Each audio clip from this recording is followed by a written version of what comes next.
I'm Dan Rundy. I hold the Schreier Chair here at CSIS.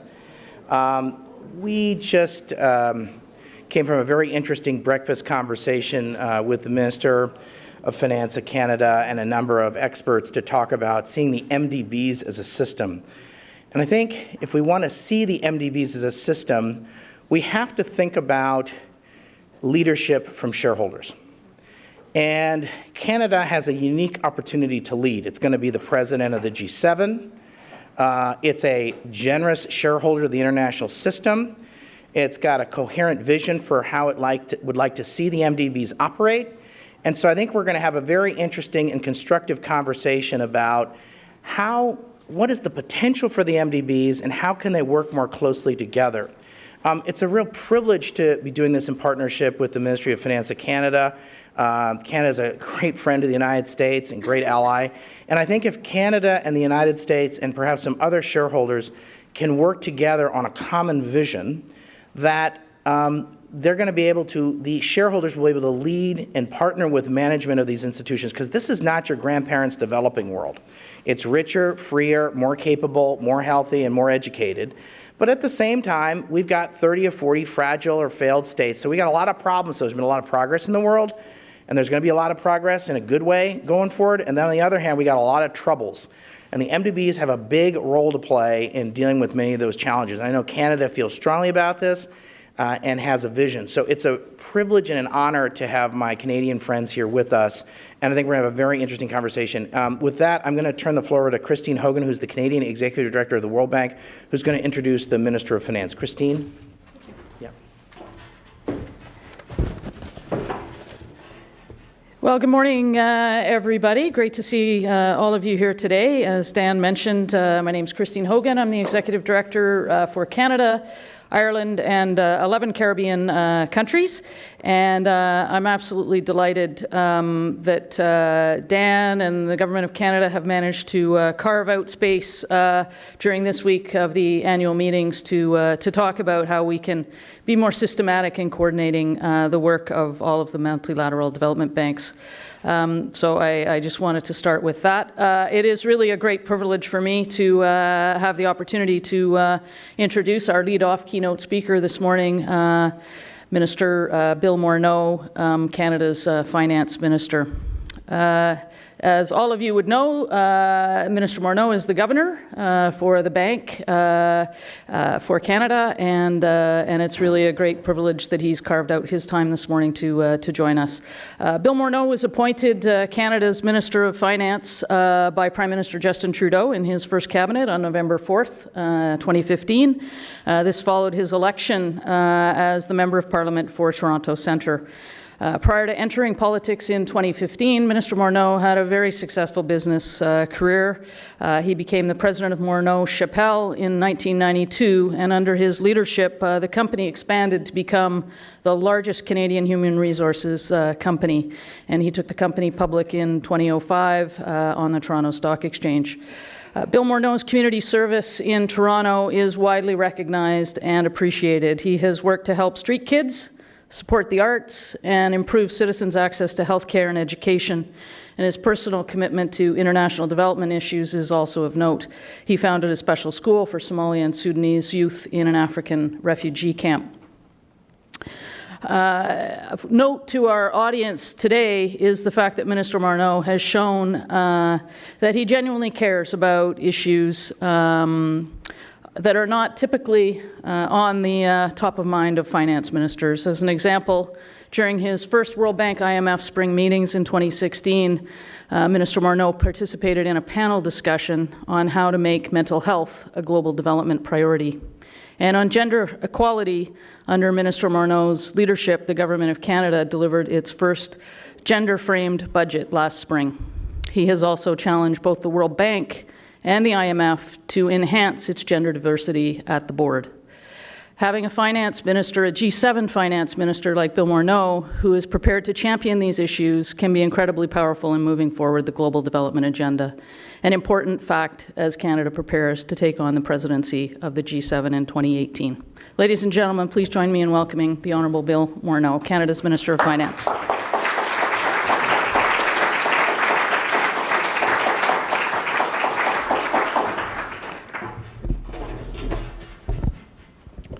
Well, thank you, Christine, and obviously a really big pleasure to be here this morning. Thanks, Dan. Obviously, really pleased that the Center for Strategic and International Studies is hosting this event this morning. Since it's filmed, and since you mentioned what a good partnership Canada and the United States have, and since I think some of you may know there's a discussion between Canada, the United States, and Mexico going on, I should at least take this opportunity to mention that Canada is the United States' biggest trading partner, responsible for 9 million American jobs. It is being filmed, I think, yes? Yes. You know, the #1 customer for 35 American states. I don't know if you know where I'm going, but the sense is we work well together and think that that's a particular advantage that the United States has and that Canada has. Obviously pleased to be here in Washington this week for the annual meetings of the IMF and World Bank Group, but wanted today to speak more specifically about the importance of multilateral development banks. I think people in this room will agree with me when I say that MDBs play a crucial role in supporting international development and fighting poverty. From Canada's perspective, we have been and remain a strong supporter of multilateralism and multilateral development banking. We know how important that is to success in the world and want to continue playing that role. You'll also know that we're an important member at a number of MDBs.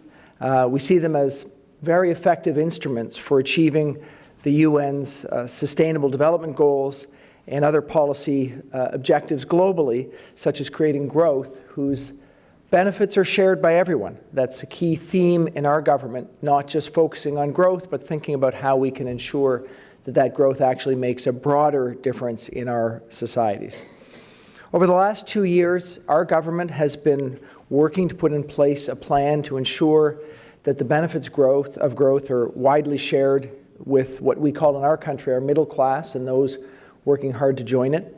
You may know that the growth of Canada over the last year has been very strong, fastest among G7 countries, and prospectively in 2017 looks like we will be the fastest growing country among G7 countries. We think really related to our impact on Canadians' ability to share that growth. We started down the path of trying to make a difference in our government by thinking about how we could impact the broad Canadian society through efforts to share that growth. And we know that that has had a big impact for us nationally. We also know that globally, to have similar sorts of goals, the world needs legitimate and strong institutions to coordinate global responses to the great challenges of our time, like climate change, technology, conflict, and migration. And we need these institutions to play by what we see as, importantly, a common set of rules that are fair, enforceable, and apply equally to everyone around the world. So for MDBs to have their greatest impact, it's important that they operate collaboratively. The idea being that the sum of the parts is significantly more powerful if people work together. We know that the MDB system has the potential to have a transformative impact on our planet. The MDB system together can achieve a critical mass of financing that's beyond the balance sheet capacity of any one organization. Working together, we believe that MDBs can continue to champion good environmental, social, and governance policies and practices. This will produce better development outcomes, provides institutional investors in particular who are important to our goals with assurances that their investments won't be threatened by political uncertainty or environmental or human rights concerns. By working together, we believe that MDBs can be uniquely placed to mobilize more private capital into the developing world. We also know that MDBs have been at the forefront in defining new norms, such as those related to gender equality and the empowerment of women and girls. As Christine mentioned, in Canada, we consider the advancement of gender equality to be a critical, important goal. We know that when women and girls can achieve their greatest potential and participate fully in society and the economy, that everyone benefits. In our country, we started down as a new government thinking about this from first principles. Our Prime Minister, Justin Trudeau, led the charge. The very first thing he did in our new government in 2015 was to make sure that we had a gender-balanced cabinet.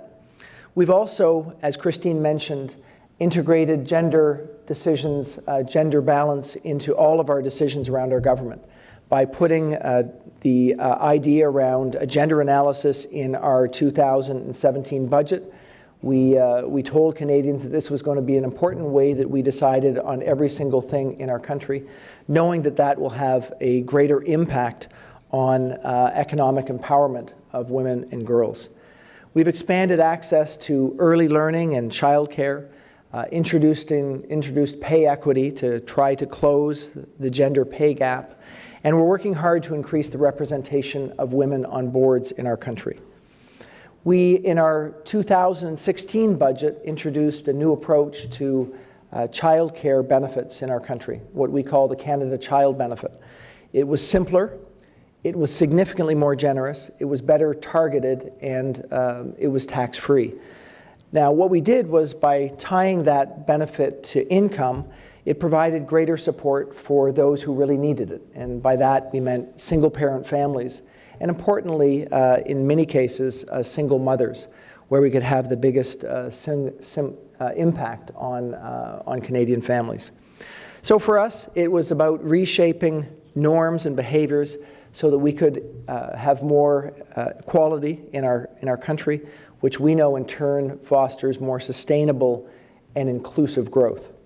So as we look at how we can have that impact globally, we know that partnerships are essential to effect meaningful social change.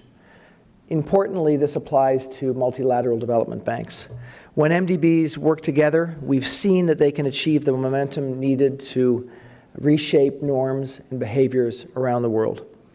Mobilizing a significant volume of private capital, we know that we can contribute to turning what might be billions of dollars of development finance into trillions of dollars of development finance.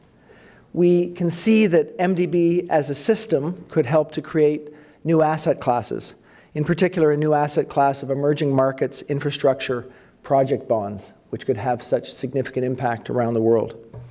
MDBs have a unique opportunity in emerging markets infrastructure to create a set of tradable securities with common attributes that would be understood by the market.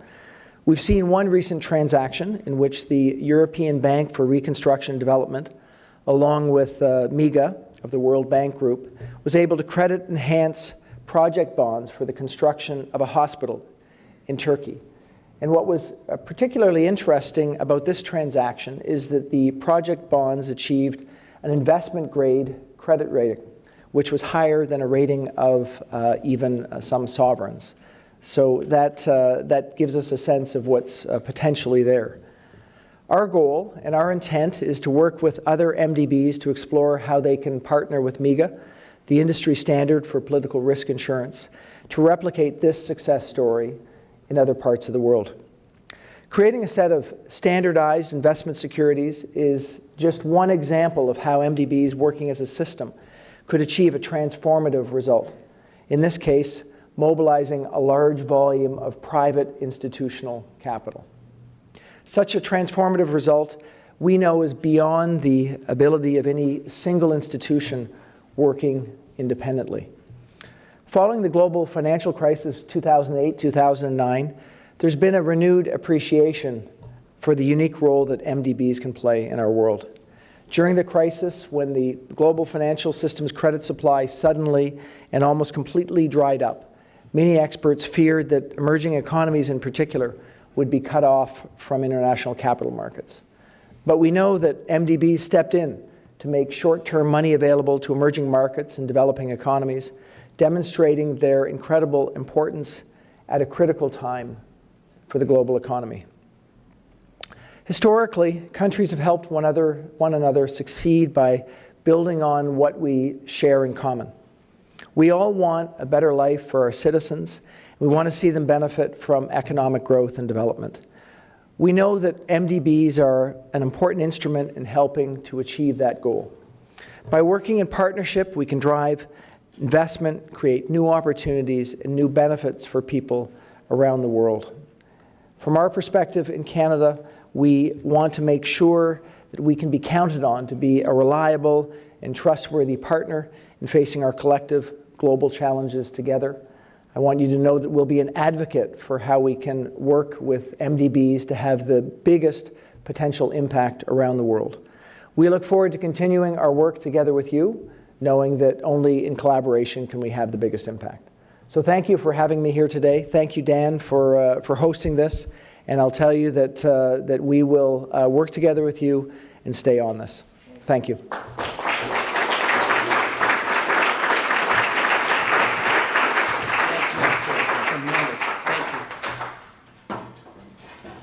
Thank you, Minister. We need Canadian leadership now more than ever. Thank you very, very much. I'd like to bring up my friend Romina Bandura, as a senior fellow here at CSIS, and ask her to introduce the panel.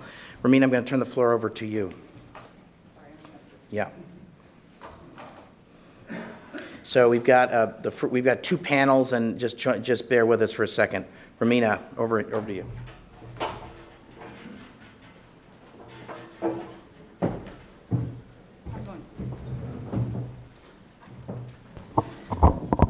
Well, hello, everybody. Thank you for being here, and welcome to our Canadian friends to this summer-like weather in DC. I was just in Honduras, and I can say that it's warmer here in DC than it was in Tegucigalpa, so it's we have a very interesting two panels today. The first panel is on optimizing the financials of the MDBs to enhance their reach and their effectiveness. I'm joined here in this distinguished panel of experts. We have Tim Turner, Chief Risk Officer of the African Development Bank. Nancy Birdsall. Nancy Birdsall is Senior Fellow and President Emeritus at the Center for Global Development, CGD. And Sarah Aviel, former United States Director to the World Bank. So welcome and thank you for being here.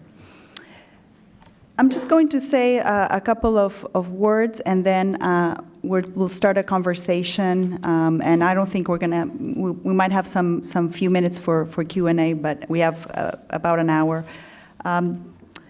So since the global financial crisis, shareholders have called on the MDBs to further leverage their balance sheets to lend at higher volumes. Canada has strongly advocated for the World Bank Group and other MDBs to make more efficient use of their existing capital. In November 2015, this work culminated in the MDB Action Plan to optimize balance sheets, which was endorsed by G20 leaders. Although MDBs have modest balance sheets relative to many other financial institutions, they can play a big role in mobilizing finance for development, particularly if they work in a coordinated and systemic manner. So one example of this optimization is the Asian Development Bank's decision in 2015 to merge its concessional and non-concessional balance sheet. So the assets of the concessional loan window, the Asian Development Fund, are treated as equity and brought onto the ordinary capital resources balance sheet. According to a Center for Global Development report, this has allowed the institution to triple its capital base and in turn increase overall lending capacity by 50%. Another example of the MDBs working in a systemic and coordinated way is the example Minister Morneau mentioned, the recent transaction in Turkey whereby the EBRD worked with MIGA to credit enhance project bonds for the construction of a new hospital. Now, let me turn to Mr. Tim Turner. I understand that the African Development Bank is thinking about these issues and dealing with many of the issues that Minister Morneau has talked about this morning. So we would like to hear your perspectives. I'm going to pose two questions and for you. The first is, in your opinion, are the MDBs managed too conservatively from a financial point of view?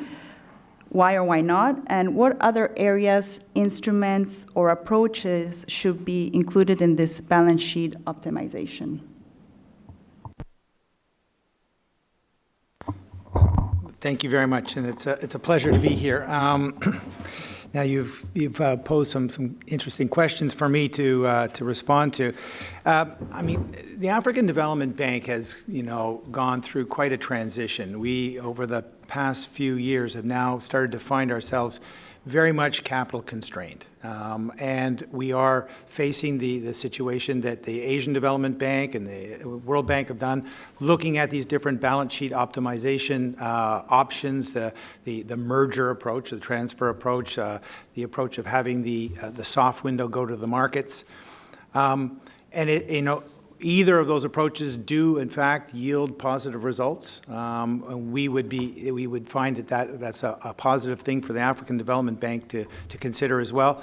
One of the challenges we've been facing is to get coherence from the shareholders about which approach makes the most sense, because neither approach is without trade-offs, and there's some significant trade-offs. And so there are a whole balance sheet optimization field, which I think is a term that has been coined by the Canadians through the G20, has now gathered a momentum that I think is to some degree unstoppable. It is going to change the way we fundamentally do our businesses. However, to make those changes, there are a few things that need to be done. One of them will be that the rating agencies are going to have to catch up. You mentioned, are we being managed too conservatively? Well, at the end of the day, our shareholders have said we want to maintain AAA ratings for the MDBs, and they've laid that out time and time again. It's the rating agencies that are the de facto regulators, and they're the ones that hold the metrics for where that line is to the AAA and the downgrades. This past summer, we had our annual rating reviews, and all of the rating agencies said to us, we're very close to the edge, which, that's the warning shot that says, okay, you need to think very carefully about the balance between your new lending activities and what are you doing in terms of recapitalizing or using your resources more efficiently. The approach the African Development Bank is taking is saying that getting more capital is absolutely necessary. However, we can do more with the existing capital, and there are many different things that we are working on. I think one example that also ties in with a discussion that was the minister said about how MDBs are collaborating. Several years ago, the World Bank, the Inter-American Development Bank, and the African Development Bank exchanged sovereign exposures in an attempt to reduce country concentrations on our balance sheets. This was a very innovative idea that was made possible essentially because of the political crisis in North Africa and the G7, G8 asking us to do more, and that was an issue that potentially would cause us to lose our AAA rating. We worked collaboratively with the different institutions, and we executed a deal that in effect created $10 billion of additional lending capacity from nothing, just through an efficiency of balance sheet. And there, when you've got all the shareholders that are common working together, it's just wringing more efficiency out of the balance sheets. And that's just one example. In my view, though, the holy grail of all this is how do you tap into the commercial markets? Up until now, the multilateral institutions have really had limited use of the capital that's available in the commercial world. The IFC, the EBRD, I see Joe here, have probably been the most active in mobilizing commercial financing. But even there, it has been relatively limited. My view is that the next phase you'll see the MDBs and the IFIs is how do you tap into the commercial world by structuring your finance in a way that is attractive. And I see Andrew Hones here from Mariner Capital is an example of a commercial entity that is mobilizing global pension money that has interest in participating in assets the MDBs are creating. And I think this is just the beginning of a revolution, if you want to call it, for how the MDBs will operate. That will help to stretch our balance sheets, and it will be done as a complement to additional capital from shareholders. But that's where a lot of innovation is going to happen. And my guess is that over the next couple of years, you're going to see a plethora of interesting pilots that will eventually lead to more standardization in this market. And I think that's something that's going to be very interesting. One thought from the discussion that came this morning that about how MDBs could work better together. IDA recently created a private sector facility. And that private sector facility is now basically a captive facility for the IFC, part of the World Bank Group. Why couldn't such a facility, why couldn't IDA create a platform for all MDBs to tap into that? So that, say the Central American Development Bank, CABE or CAF, why could they not participate into that facility in order to credit enhance and expand their capacity so that IDA becomes a global public good and that's it. Anyway, it's an idea that came out through the discussions this morning. Because I know, as the minister said, there's a fine line of the competition and the collaboration between the MDBs. Trying to emphasize the collaboration, but use some small amount of competition to up the game for everybody. And it's really finding that fine balance that I think is really, really critical. Maybe I'll leave it at that. Thank you. Thank you. I'm going to now turn to Nancy Birdsall. You've worked many years in the World Bank and the IDB, and you led this very important task force last year, which produced the high-level report on the MDBs. We would like to hear your thoughts about, what are these new approaches and this optimization agenda.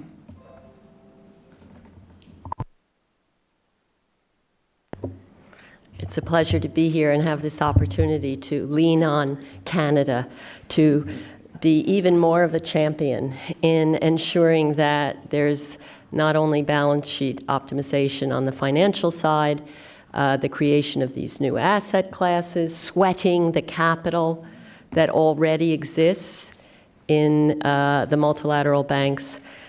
But going beyond that, I want to talk about going a little bit beyond optimal use of the balance sheet, sweating the capital, leveraging the existing capital, to two examples from the report that you kindly mentioned, Romina, where the shareholders could take leadership, and I look to Canada very much for this, in pushing the MDBs, creating incentives for the MDBs to lead to better use of existing resources. So let me start by saying that, as you mentioned, in our report, we point out that there are resources embedded, especially in the World Bank. They've been captured effectively in the Asian Development Bank by joining the balance sheets and taking advantage of the tremendous amount of reflows owed to the concessional window. The World Bank has not yet done that. It has taken the step of borrowing against those reflows. That's what it's doing with its IDA equity capital. The fact that there's something like $150 billion due to IDA in the next 10 to 15 years is being used as a kind of asset against which to borrow additional money. So this meant that the World Bank IDA could be, its total replenishment was increased both by the $25 billion of expected reflows in the next 3 years and by another $25 billion, which the World Bank IDA will borrow in the capital markets. So one of the things that the excellent work in the Ministry of Finance in Canada has shown is that these resources that I've referred to in the case of IDIC also are not being fully utilized in terms of IBRD capital. So one of the things that we recommend in our report is that some of those resources be used to, if the shareholders would push for this, that the shareholders would give the World Bank, as the global bank, a mandate to deal with, we called it global public goods in the report. I'm starting to think we should, that's a tough brand to sell, that we should call these issues, a set of issues, collective action problems that matter tremendously for development. You all know what they are: pandemic risks, climate change, without further mitigation, is going to have tremendously bad consequences for poor people in the world. Antimicrobial resistance, lack of sufficient research in agriculture that can be used to ensure increases in productivity, particularly in Africa. There's a long list. And at the moment, the way the world and the development community deal with these problems, refugees, I failed to mention, is by one going out with the tin cup and begging for resources from the usual donors. That has to continue, and it will no doubt continue, and it's led to some excellent programs.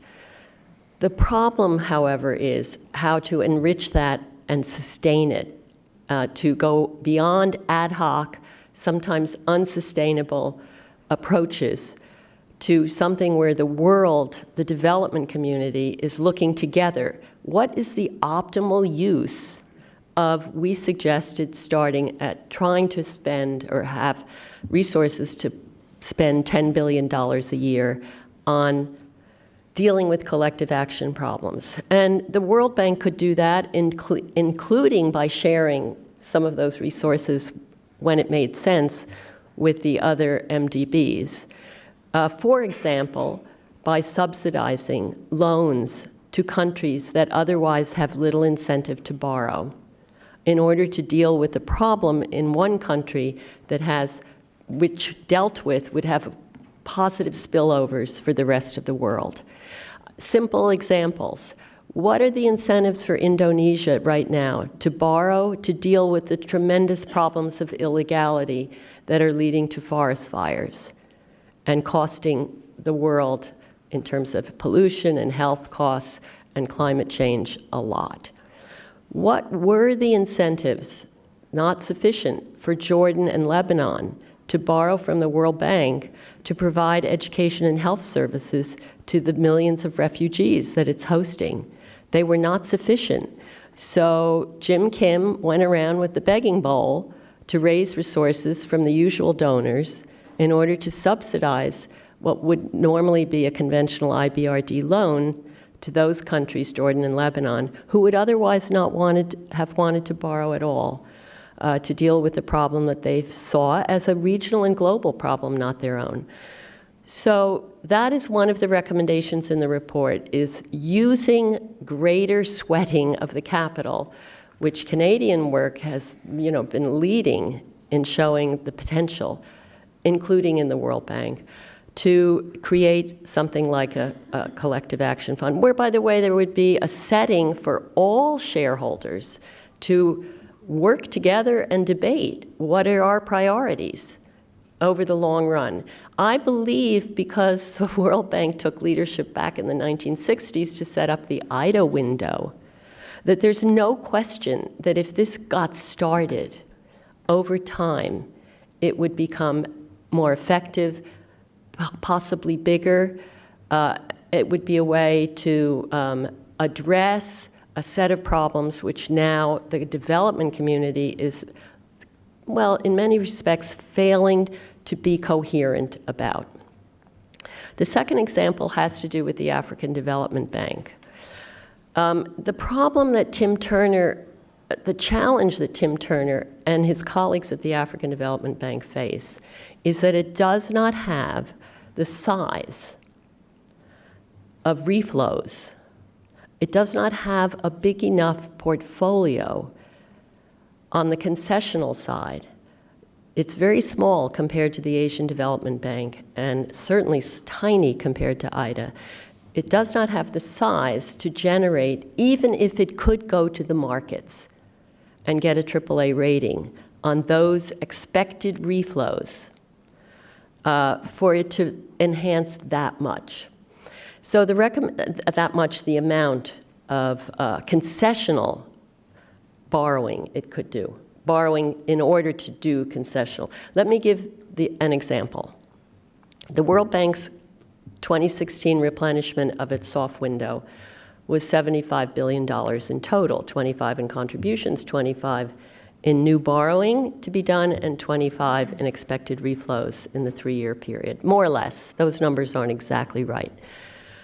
The African Development Bank concessional replenishment last year was for $7 billion. We have very poor estimates. We haven't figured out a way to estimate expected from the financial reporting of the African Development Bank exactly what reflows would be expected in the next 3 years. But on average, they've been 150 to maximum 200 million in the last 3 to 5 years.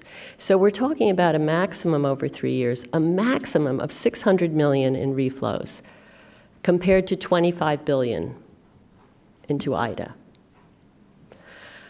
The fact is that history matters.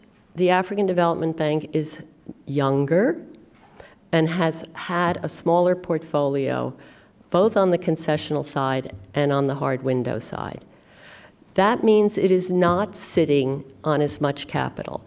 In addition, I am sure that the portfolio on the concessional side will be seen, unfortunately, by rating agencies as weaker than the IDA portfolio. For one thing, IDA is still receiving reflows from countries that are no longer eligible for IDA. So they are countries that, in general, have themselves higher investment or higher grade ratings on the capital market.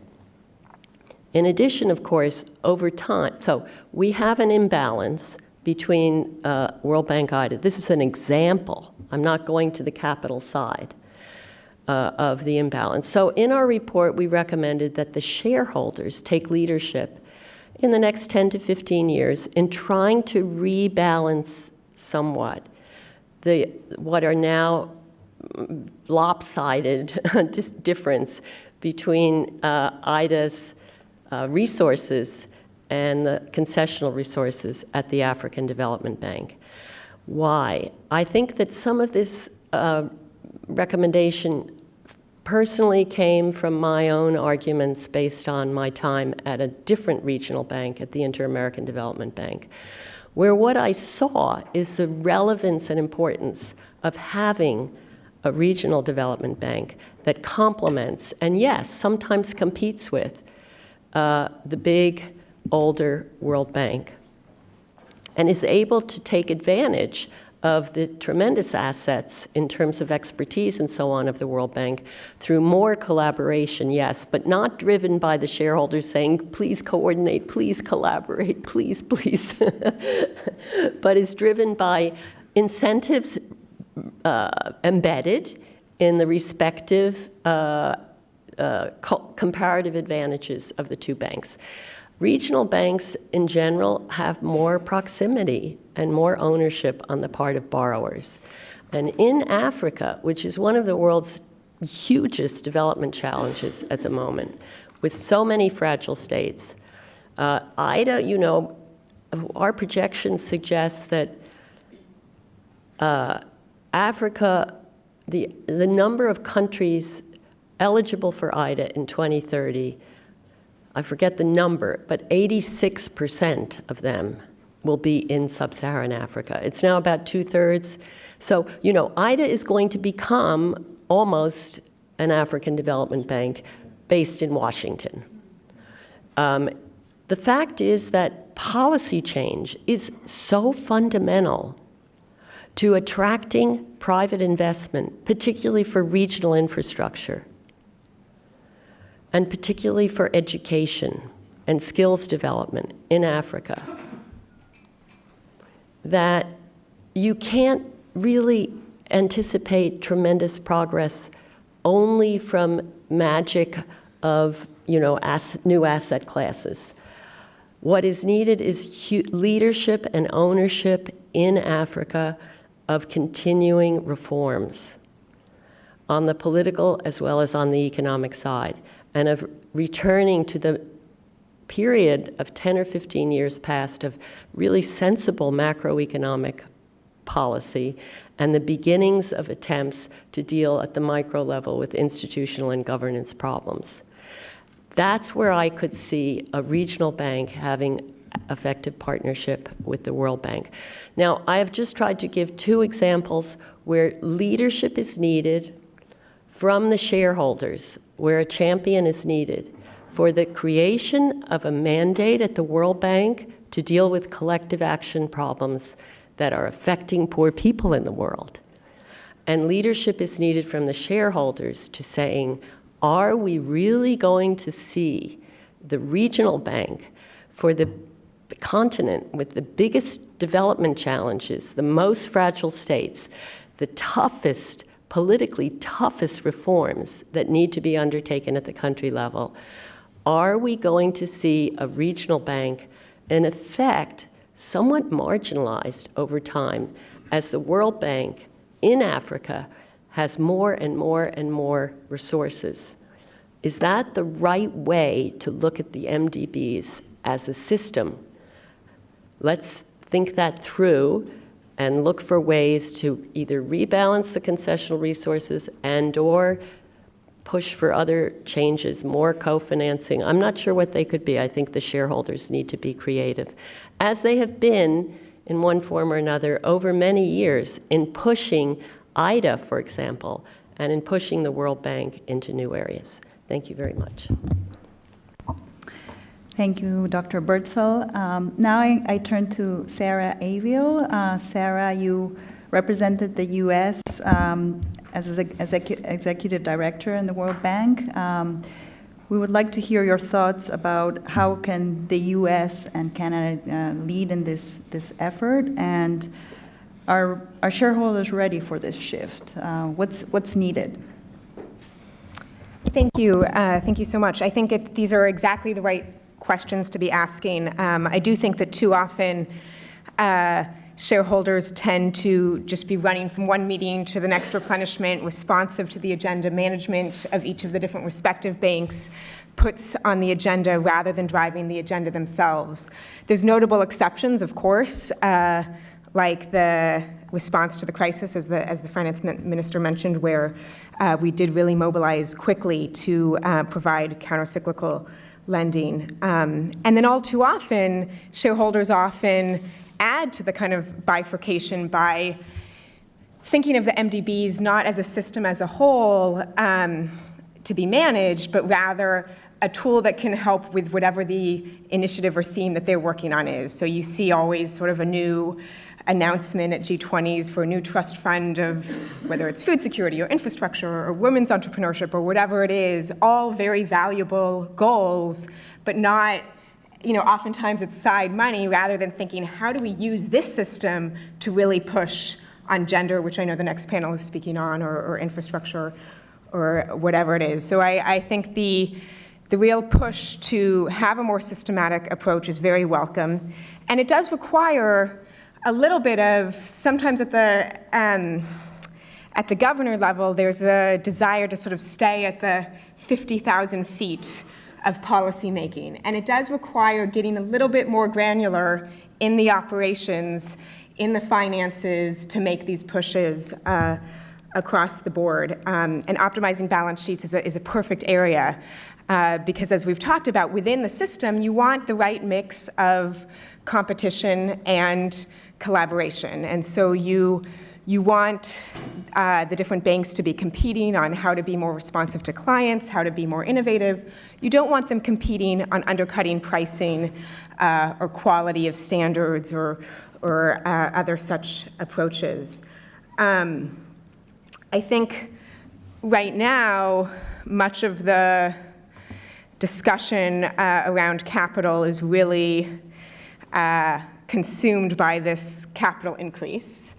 And so that's both an opportunity and a challenge to make sure that we are taking advantage of this moment to push on other reforms that will be the opportunity for some sort of a package deal, and not let the focus on a capital increase obscure some of these other areas that we can make progress on.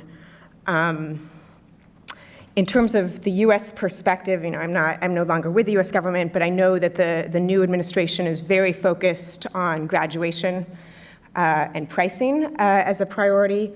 And I think that is going to be a challenge, because that is that tension with some of the large shareholders that are pushing for a capital increase.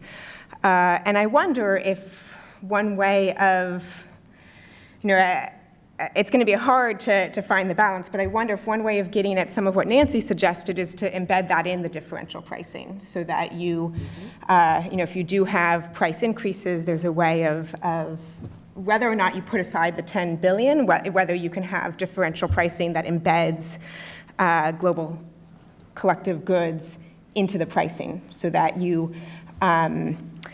the pricing is a reflection not of country risk, but truly of development impact, so that the higher income countries pay higher prices, but that if there is a collective good component, that perhaps that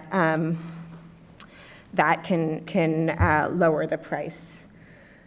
I think, just one thing on governance. I don't want to, we could spend hours just discussing governance alone, but one piece I do think is that shareholders need more independent analysis and oversight than currently exists. In the MDBs, the corporate secretary and many of the functions do really work for management with the board and with the shareholders. And so I think as we take this to the next level, thinking about whether shareholders, as part of these reforms, push for, audit committee experts, a capital review across the MDBs that reports into shareholders, so that there is a independent resource that we can rely on, I think would be very helpful to the conversation. I'll stop there. Thank you.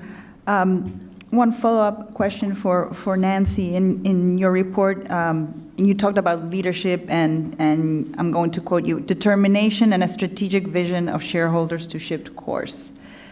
Do you think that shareholders are ready for this shift? A little bit talking about what Sarah was mentioning. I think that many of the shareholders are ready, but I also think that there needs to be one or two out there that keep pushing and taking leadership, as the Canadians have done. I'd like to make a comment about Sarah's point on graduation and the capital increase. Sarah was referring to the idea of a capital increase at the World Bank. And so my first comment is, of course, we're in Washington, and it is the annual meetings of the IMF and the World Bank. But I wish I had started making a note on the times that people revert to talking about the World Bank and not. So one of the things we need to, I think, all train ourselves in is talk about the system. And I was thinking, when you were talking about that, of the AIIB in particular, there is so much potential to follow along with what the Minister Morneau said. The head of the Asian Infrastructure Investment Bank has already said he wants to commit to the same set of environmental and social standards that have been developed over time for the other MDBs. That is a really important and interesting example. At the same time, other things will be very different about the AIIB.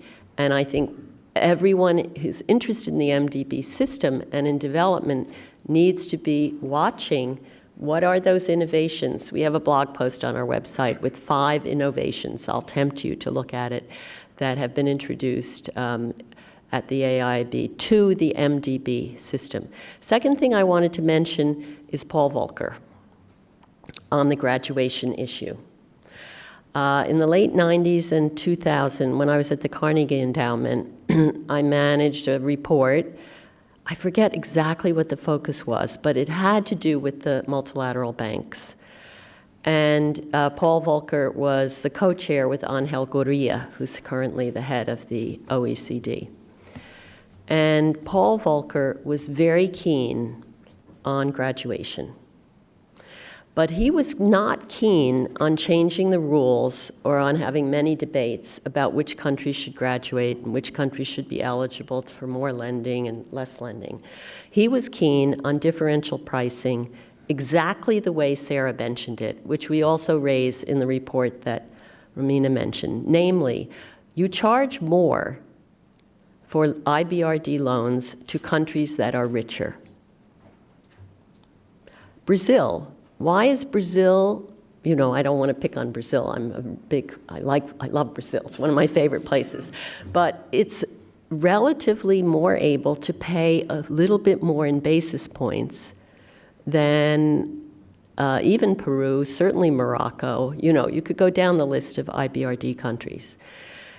The more a country has to pay for IBRD and other MDB loans, the lower the subsidy they're getting, and the more they're induced eventually to graduate, which is exactly what happened without any rules and any discussion in the case of countries like Korea and some countries in Eastern Europe.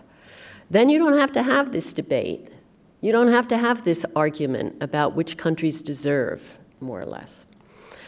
Now, I forgot the question you asked me, because I wanted to say those 2 things. No, it was about leadership and, you know, the push for... Yes, the shareholders. Yes, and I think, you know, collective action problems apply to the shareholders as well. I am looking to the Tarman Eminent Persons Group. I don't know if Siddharth is still here, who is working with Tarman Sunagaratnam on this group that was appointed by, set up by, under German leadership of the G20, to bring back to the G20 a set of ideas about the international financial system. So I'm hoping that that group will focus on some issues that have to do with the Multilateral Development Bank system. They will surely focus on issues that also have to do with the role of the IMF and the Financial Stability Board and so on. But I honestly, personally think, maybe it's because I'm biased, I'm a development person, that the potential to do things that really would matter, somewhat more granular level, not super macro, but not super micro either, in the MDB system is very large. So I'm hoping that some of the issues we're talking about here today, and that where Canada has been taking some lead, will insinuate themselves into the report of the Sunagaratnam group. Thank you. I have one last question for Tim. How can the MDBs work more efficiently, like as a system, in your views, being the Chief Risk Officer in an African Development Bank? Well, I mean,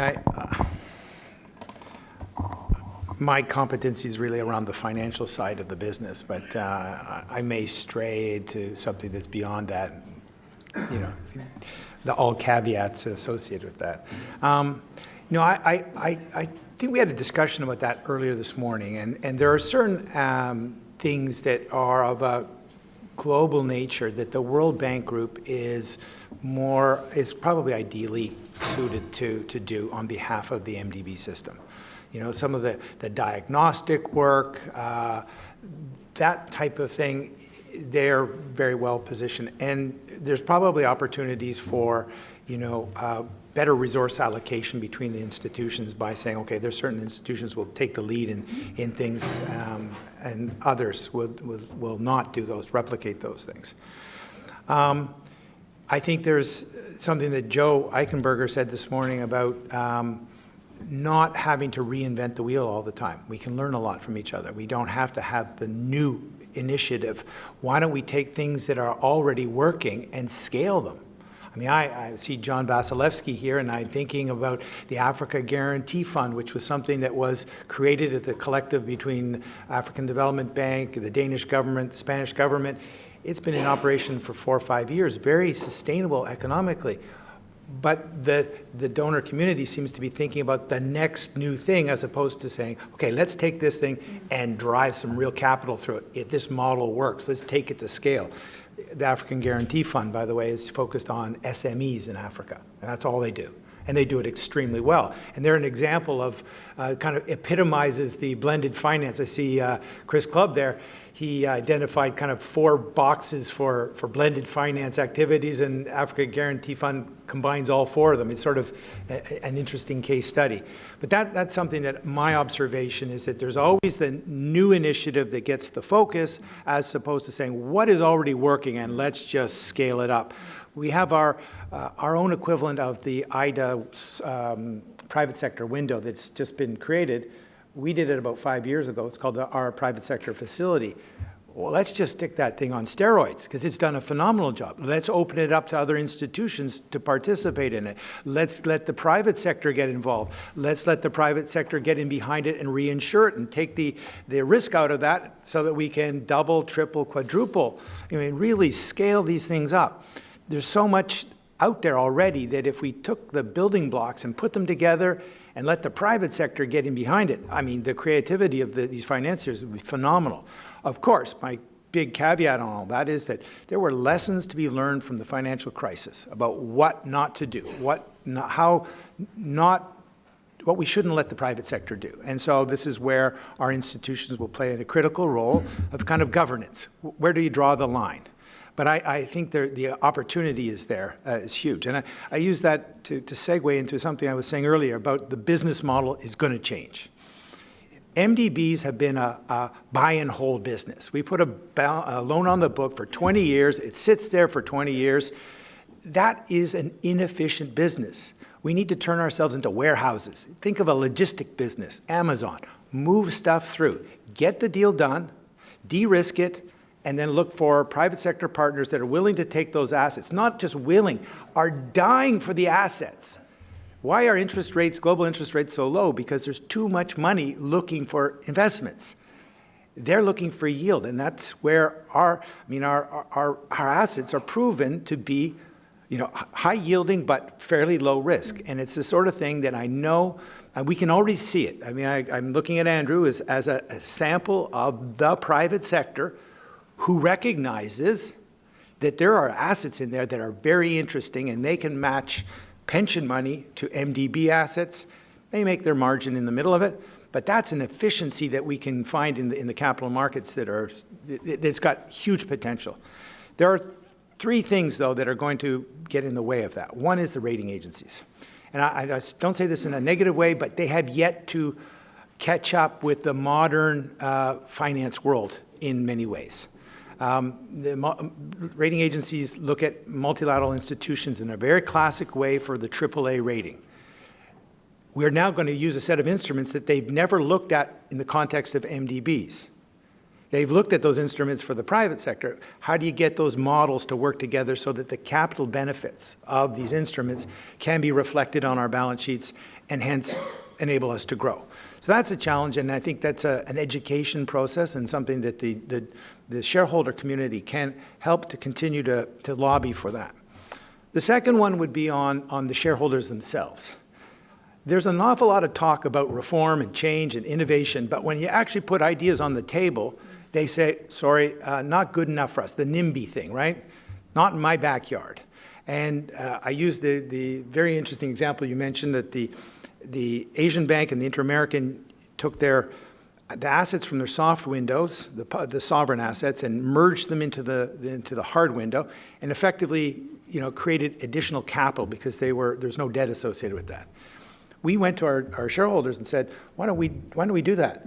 They said, no, that's not going to work for you guys. And they had their list of reasons, but when you boil it down, it comes down to some of the political issues about changes in voting rights, which were impediments. We got to think beyond some of this thing. This is a personal view. So I think we need to have shareholders being willing to really look at all of the options, and it's not easy. And there's often, I think, a lack of coherence between the shareholders. They'll say one thing for one shareholder and have a different point of view for a different MDB, how you do that. And the last one would be about cost. Most of the MDBs, as you know, have kind of two main business lines. There's the sovereign lending, which is, I think the word was collective pricing, or collective pricing, right, is the term used. It's subsidized, right? African Development Bank, we lend at a cost of funds plus 80 basis points. The same countries that they go in the capital markets are borrowing at much, much higher costs than that.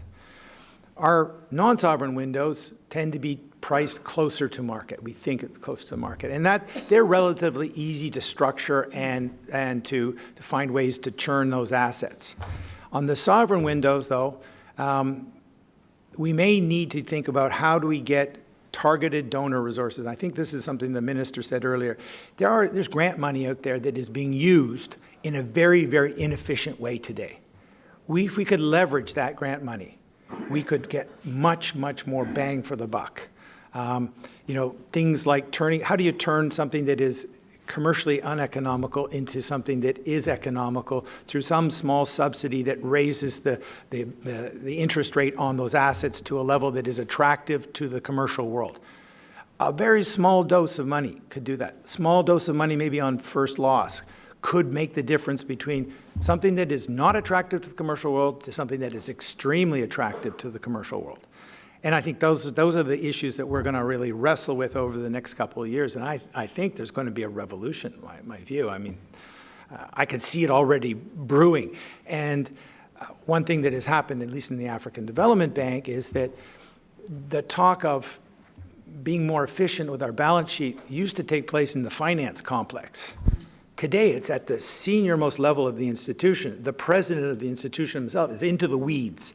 He's thinking about pulling the machine apart. How do I get this, twist that, levers? He's with our board of directors. I see some of our board is here today. He said, how do we tweak this engine to make it more efficient, get more fuel economy? Fuel economy is important, but at the end of the day, we're on a trip, and you still have to know where the next gas station is. And so I say to the shareholders, you're the gas station. We will need more capital. We will do everything we can to make this vehicle as efficient as possible. I think the private sector will be the key to stretching our balance sheets, sweating the capital more, but it isn't a substitute for eventually more capital for the system, so to speak. Thank you. Thank you, Tim. Unless Sarah or Nancy have any parting thoughts, I'd like to open maybe the floor to Q&A. We have 5-10 minutes, so we can take 2 or 3 questions.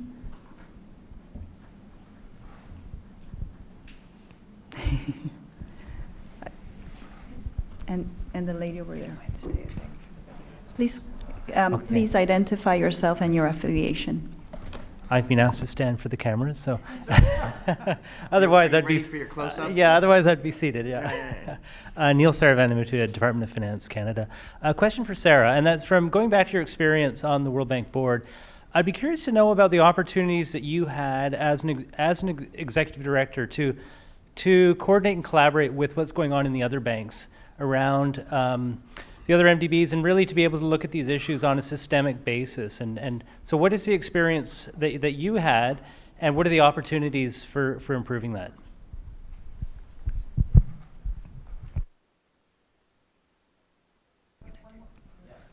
Let's just take one more question and then, well. Okay. Hi, Susan Lund from the McKinsey Global Institute. I have a question for Tim and Nancy. What changes would you make to the governance of the entire set of MDBs if you could make changes? Okay, so Sarah? Sure. We consulted regularly, I know, with the other USCDs and compared notes on different issues. Most of the coordination takes place through Treasury that manages across the MDBs. But I certainly think there's room for a lot more. And especially on some of these operational issues where each of the MDBs is imposing different requirements on donor countries. If we could streamline some of that, on recipient countries, if we could streamline some of that, that would make a huge difference on making sure that we're providing the incentives for coordination. One area, sort of tying to your question, but also picking up on Tim's comment about the private sector, is I don't think there's so much excitement around the potential of the private sector. I think that is the new frontier to really mobilize more capital. But there's not, at a level or two down, there's not a lot of consensus about what that really means and what the rigor that goes behind that is. So how do we make sure that the approaches to bringing in the private sector don't distort or undercut the market? How do we make sure that, on one hand, if you're replacing private sector money, it's certainly not additional, it's not development impact. If you're subsidizing something too much that wouldn't otherwise be sustainable, then that's not really using that's distortion in another way. And so I think that's an area that's just ripe for greater rigor and analysis across the MDBs to have there's a lot of buzz at a high level, but there's not a lot of rigor on how do we think about the development impact of the private sector on an ex-ante basis when we're making those investment decisions. And I know there's been a lot of new focus on this at the World Bank, not to always keep going back to the World Bank, but it is it is the institution I know best, with Philippe's leadership and focusing on developing markets and this cascade approach. And yet, when you look at the investments one by one, there's still sometimes a portfolio approach where one is really kind of not that development focused, but meant to sort of subsidize others. And so there's not a very coherent approach yet. I think we're working on it. And I think many of the MDBs are working on it, but that's an example of perhaps an area that's ripe for collaboration across the MDBs on what do we really mean to mobilize the private sector in a way that is tapping into all of that capital, but still maintaining a strong focus on the development impact. Okay, the question on governance, for Nancy. Okay, a couple of ideas. I think first, look to the AIIB, where the president is not the chair of the board. I think the shareholders could push that at all the MDBs. There is full accountability of management to the board, which you cannot have when you combine the presidency of the bank. It's of the bank's very powerful position with being the chair of the board. Second, I think all of the MDBs should look to the model that I see out there for the legacy MDBs, that is the old ones founded in the 20th century, which is reflected in the way the IDB is governed.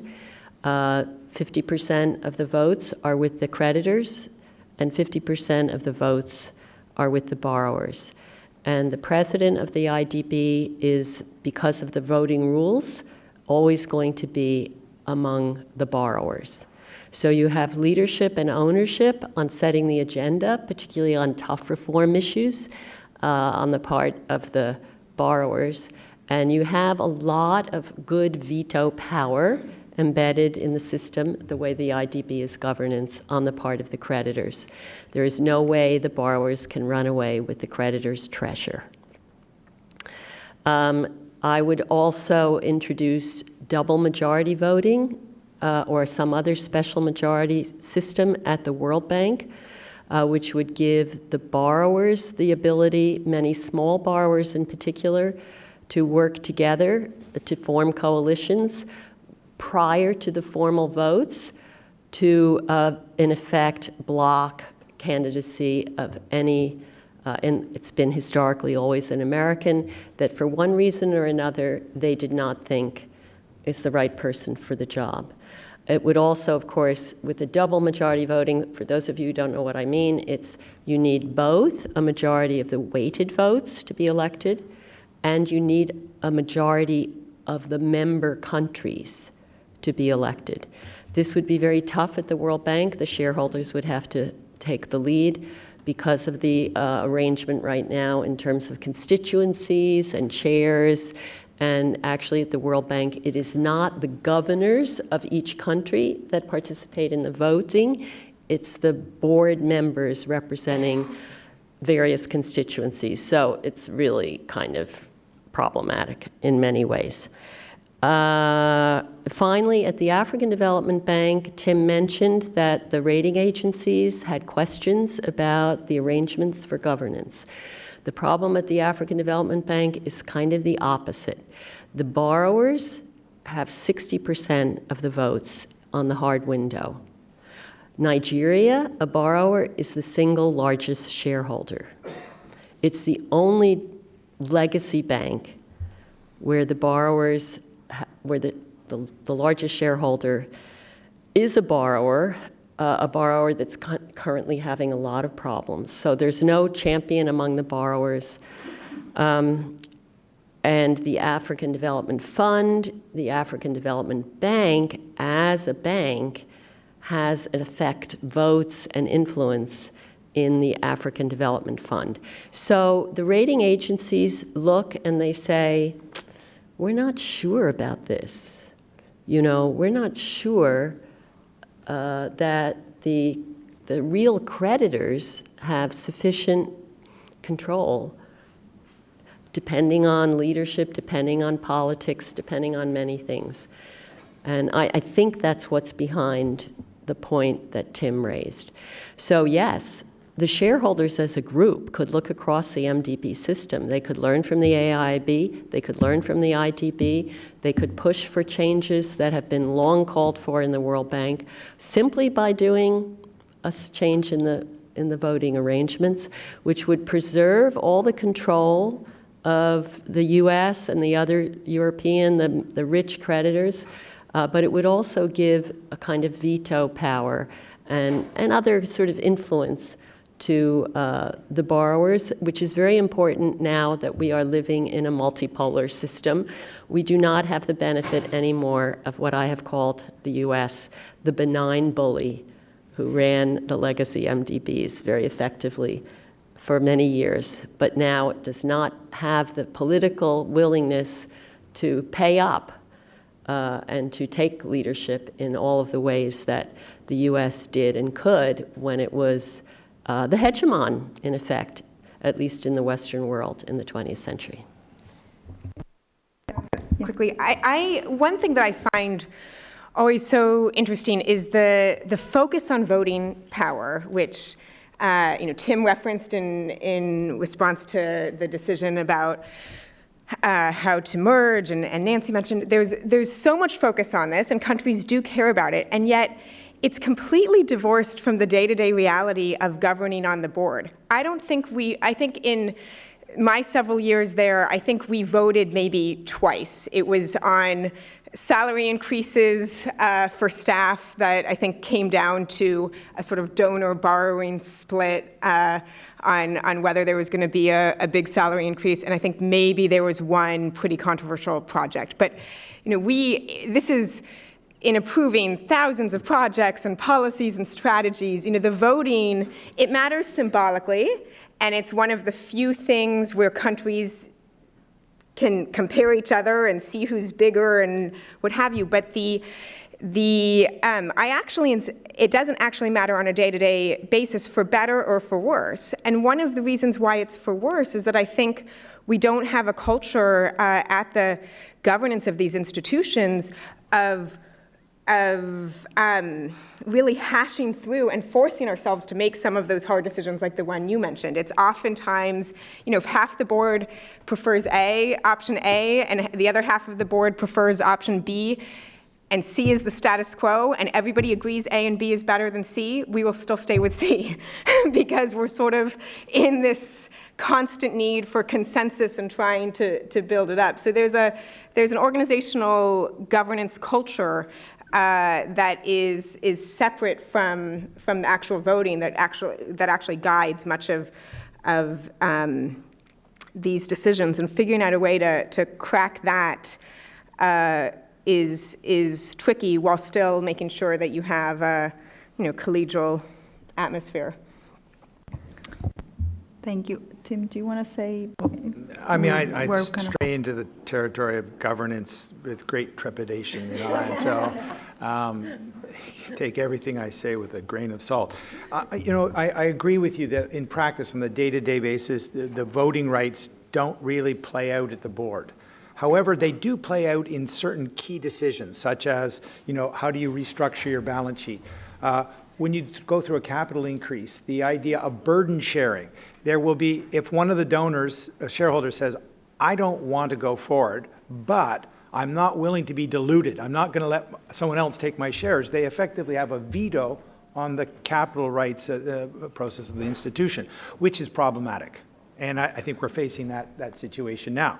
So I just should interrupt to say, consider the example of the 5 or 6 year delay because of the U.S. Congress on the IMF quota reform, which really, we will look back on that decades hence as a watershed in terms of the loss of leadership of the USA as the benign bully hegemon. What I would, one observation I would make is that, the board of directors is a very important function, governance function for the institution, but it's incredibly heavy and incredibly staff time intensive. I mean, I spend a huge amount of my day serving the board, the institutional client, as opposed to the external client. And I wouldn't say it could be 50% of my time is on that. And I think at the senior management level, we're all expected to be in front of the board at every meeting, and the board is meeting, because it's a resident board, at least once a day, whether it's meeting in formal sessions or informal sessions or different committees. This is a huge time consumer. If that could be lightened up somehow. Tim, I'm going to make a one finger here. I'm going to give my friend Joe Eichenberger a chance to respond. I think this is a very good discussion. Joe, why don't I think it's, Joe Eichenberger. I'm with the EBRD, also with the U.S. Treasury. I was 3 years at the World Bank, the African Bank, the Asian Bank. There's nothing new about these issues, and Nancy identifies a particular example where lack of an ability of the Americans to produce something that was promised was unfortunate. But there's a long history of this. When I was at the U.S. Treasury working on the World Bank, we had a U.S. Congress, which was then democratically controlled Congress, that insisted that we attach international labor standards on every bank, on every loan the World Bank was going to do. And if we did not do that, we would not get the third-year appropriation of IDA. That was Barney Frank. And we didn't get the third-year appropriation of IDA. And the most embarrassing experience in my experience was during the Clinton administration, when the Americans fell practically $1 billion into arrears in all of these institutions. And I know because I was the U.S. negotiator at the table trying to explain how we were still involved in the system. This is a consistent problem across the system, and the problem derives from, to some extent, a disconnect between what the Congress believes should be accomplished in these institutions and what they see actually happening in the institutions. In terms of voting power, I know, again, with the U.S. government, I'll ask Sarah. Sarah, how many hundreds of times did you have to vote no or abstain on projects because they didn't meet the Pelosi Amendment? Hundreds. And of those U.S. no votes, how many resulted in the project not being approved? Exactly zero. Exactly zero. So there are real issues here about a distinction between votes and influence. And I think that's the sorry. Okay. So thank you very much for our panelists, and we're going to now start the second panel with Dan moderating. Thank you very much. Great. Nancy, Thank you very much. Tim, Please join me Sarah. in thanking the panel. Please stay. Okay.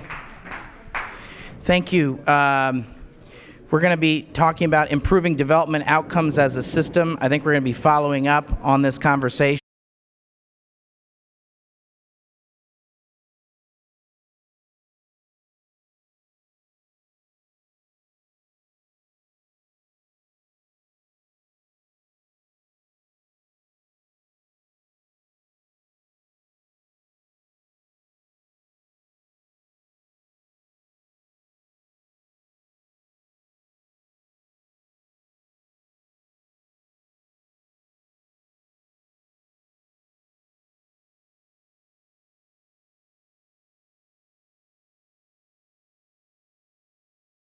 The reasons my friends in Canada wanted to have this conversation is couldn't we get the MDBs to work together better?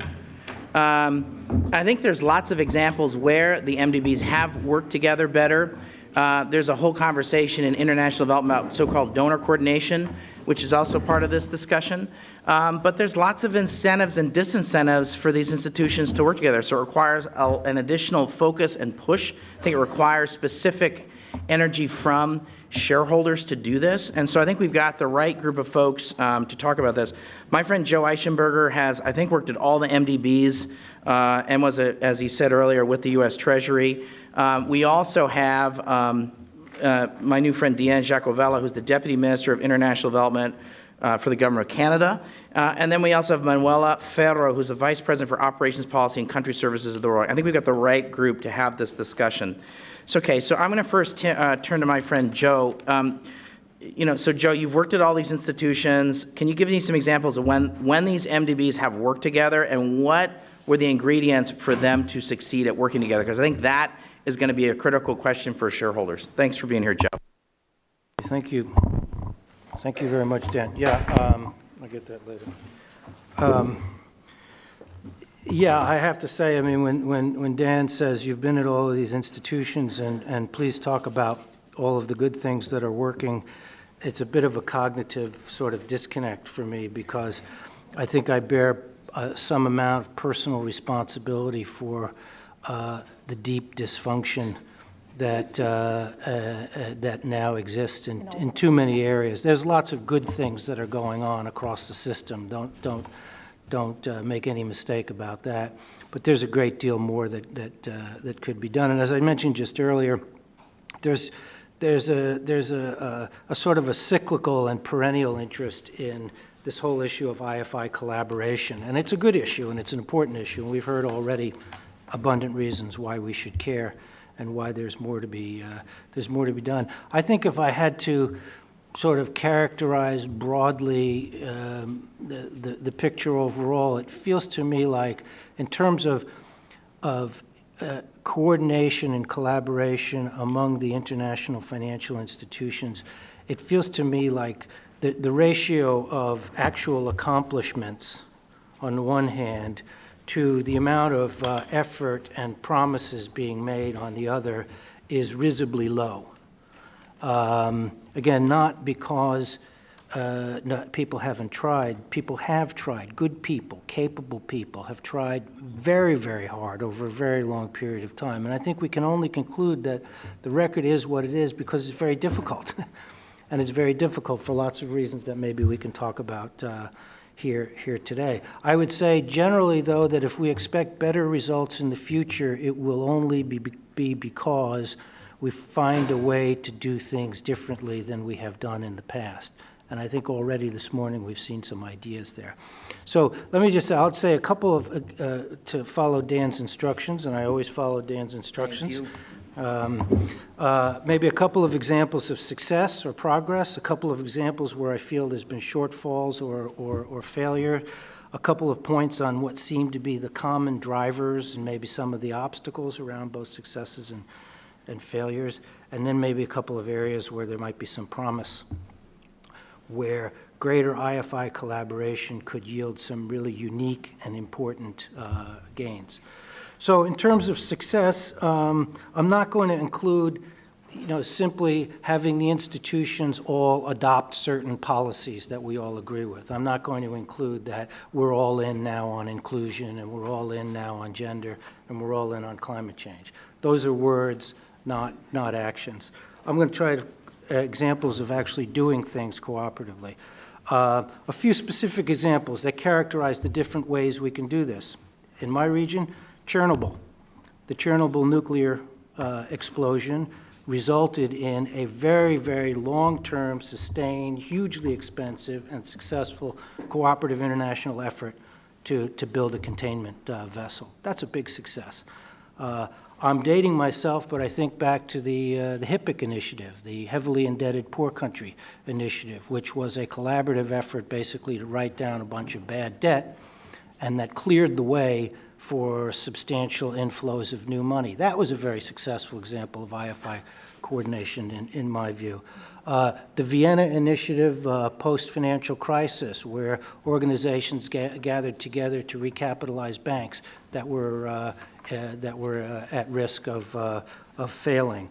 At the Asian Development Bank, there's been a huge effort in the greater Mekong sub-region, the countries of the Mekong, collaborating on water resource use and infrastructure investment. That's been an impressive area. When I was at the African Development Bank, there was a large focus on Liberia post-Civil War. Again, a huge amount of collaboration, producing a situation that, while it's still far from anything we would want to live in, is vastly superior to what was there. And then there are sort of the temporary priorities we see from time to time. The final thing I would say is, again, generally, there's been a lot of progress around establishing standards and benchmarks across the system, and that's consequential. In the area of sort of less success, again, this is in my view, and I mentioned at the breakfast this morning, we still don't have across the system a single joint country strategy, not one. When I was the vice president at the Asian Development Bank, one of the countries I had responsibility for was Papua New Guinea. Very donor dependent, clear, relatively small, clear case where we should be able to do worthy things together. And so we had an initiative where we gathered together the World Bank, a big player, the Asian Bank, a big player, and AUSAID, the Australians were a big player there. And we said, we're going to do a joint country strategy for PNG. And we set about to do it. And 18 months later, we were still setting about to do it, and it never happened. It never happened, and that was not because people didn't want it to happen. It was just because the bureaucratic gunk just absolutely ground the wheels to a halt, and we lost interest and we moved on. And that's a tragedy. That's a tragedy. We can do better than that. So that's one example. I'm now the head of evaluation at the EBRD. There's lots of joint projects. We do joint projects with IFC, et cetera. How many joint evaluations have we done? None. Not one. Timing's not right. Your rules aren't our rules. Our clients are different. Our board wants this. The other board wants that. Again, these are self-imposed obstacles. And if we care enough about this, I think we ought to be able to find a way to strip away the barnacles from the system. A few more. We've made a lot of progress on procurement harmonization. That's one thing I worked on when I was at the African Bank. What I had ultimately ended up having to do there at the African Bank, maybe Tim remembers this, was I pulled in the guy who was the head of the procurement unit, who insisted that the African Bank needed its own procurement regulations because the bank was so special and so different and stuff. We sat down, we went through paragraph by paragraph, and I asked him to explain, why do you need different language than the World Bank? Here, here, here, here. 18 months later, we finally had unified procurement regulations, basically, which were the World Bank procurement regulations. It should not have taken that long. And that's just, and these are little aspects of the way the organizations operate that I think are real, and it's fine for the G7 to be up here talking about collaboration, but the reality is a little bit down here, and that gets to, I think, some of the some of the what I think are some of the common drivers, and I'll just mention them in no particular order. In my experience, the impulse or the pressure for collaboration almost always comes from outside the institutions. The institutions are full of highly capable, intelligent people. So I'm just going to interrupt you. So if you're the Canadian shareholder, you could kind of, as a board member or a board of governors, say, hey guys, I need you to do this. Is that what you're saying? Yes. Okay. The impulse will never come from inside the organizations. It's my middle name, subtle and nuanced. It will always come from the outside, and it will have to be sustained. That's one sort of finding. Some subset of shareholders must be prepared to articulate the objective and to lead on it. A subset of shareholders. If you ask a 23-member board to get involved in something, forget it. It's never going to happen. But the boards themselves must be involved to hold management to account. This goes to the point the previous panel raised. When we have presidents of the institution who are also chairs of the board, there is a difficulty in compelling the institution to change. A couple of other observations. You need specific objectives. You have to have specific objectives. You can't say something like, let us all gather around and say that we care about gender. That's easy. It has to be It's something. like mom and apple pie. Exactly. Okay. Another point is keep the lawyers out of it for as long as you possibly can, because they will find ways to throw so much dirt into the gears that the institutions can't move. The lawyers, they're doing their job as they understand it, but you got to keep them out of the room. And then the final point I would say is there has to be clear institutional accountability at a very senior level. If you have MDs trying to pull these things through, ultimately they'll be on their own in an institution whose priorities are elsewhere. So a couple areas of promise, and then I'll stop. First, don't start with ways to spend more money. Don't create initiatives that are about creating giant buckets of new cash to throw around. Everyone will be enthusiastic about that. That's in the sweet spot of what these institutions do. Everyone's going to be in love with that, and they'll all line up to be part of it because it's about spending money. I would avoid that. I would look for opportunities, for example, to shape an initiative around solving a particular problem. So, for example, previous panel and the minister this morning made mention to initiative of which I'm aware at EBRD, which is EBRD and MEGA getting together to basically try to create an instrument that will provide insurance, risk insurance, for private investors to get involved in funding health facilities, in this case in Turkey. Risk amelioration is a place where the balance sheets of these institutions can be used to much greater effect. And the thing is, it's new. So you're not stepping on anyone's toes by being involved in this. This is a place where a cross-institutional initiative, I think, could really yield results. Second area is diagnostics and analytics. And there, pose a question, something like, and this would be for the board, but pose a question something like, in country X, what would it take to create X% new jobs for women and people under 30? And address that question. The diagnostics around that question. What would it take to accomplish that? Rather than, is this your piece of the pie or my piece of the pie? The last point I would just say is, do a single country diagnostic or strategy for each institution. Pick, 3 of your top 5 borrowers, and join with the regional bank that shares that borrower, and commit to doing a country strategy, no more than 20 pages, in 12 months, and just get it done. So I'll stop there. Okay, I'm going to take advantage because, Joe, you came the longest to be here. You came from the UK to be here, and you can see why I wanted Joe to be here, because he's a speaker of truth. Okay, so Joe, let's say EBRD covers a region including, let's say, a country like Ukraine. Now, I'm just going to use Ukraine as an example because I know that Canada cares a lot about Ukraine.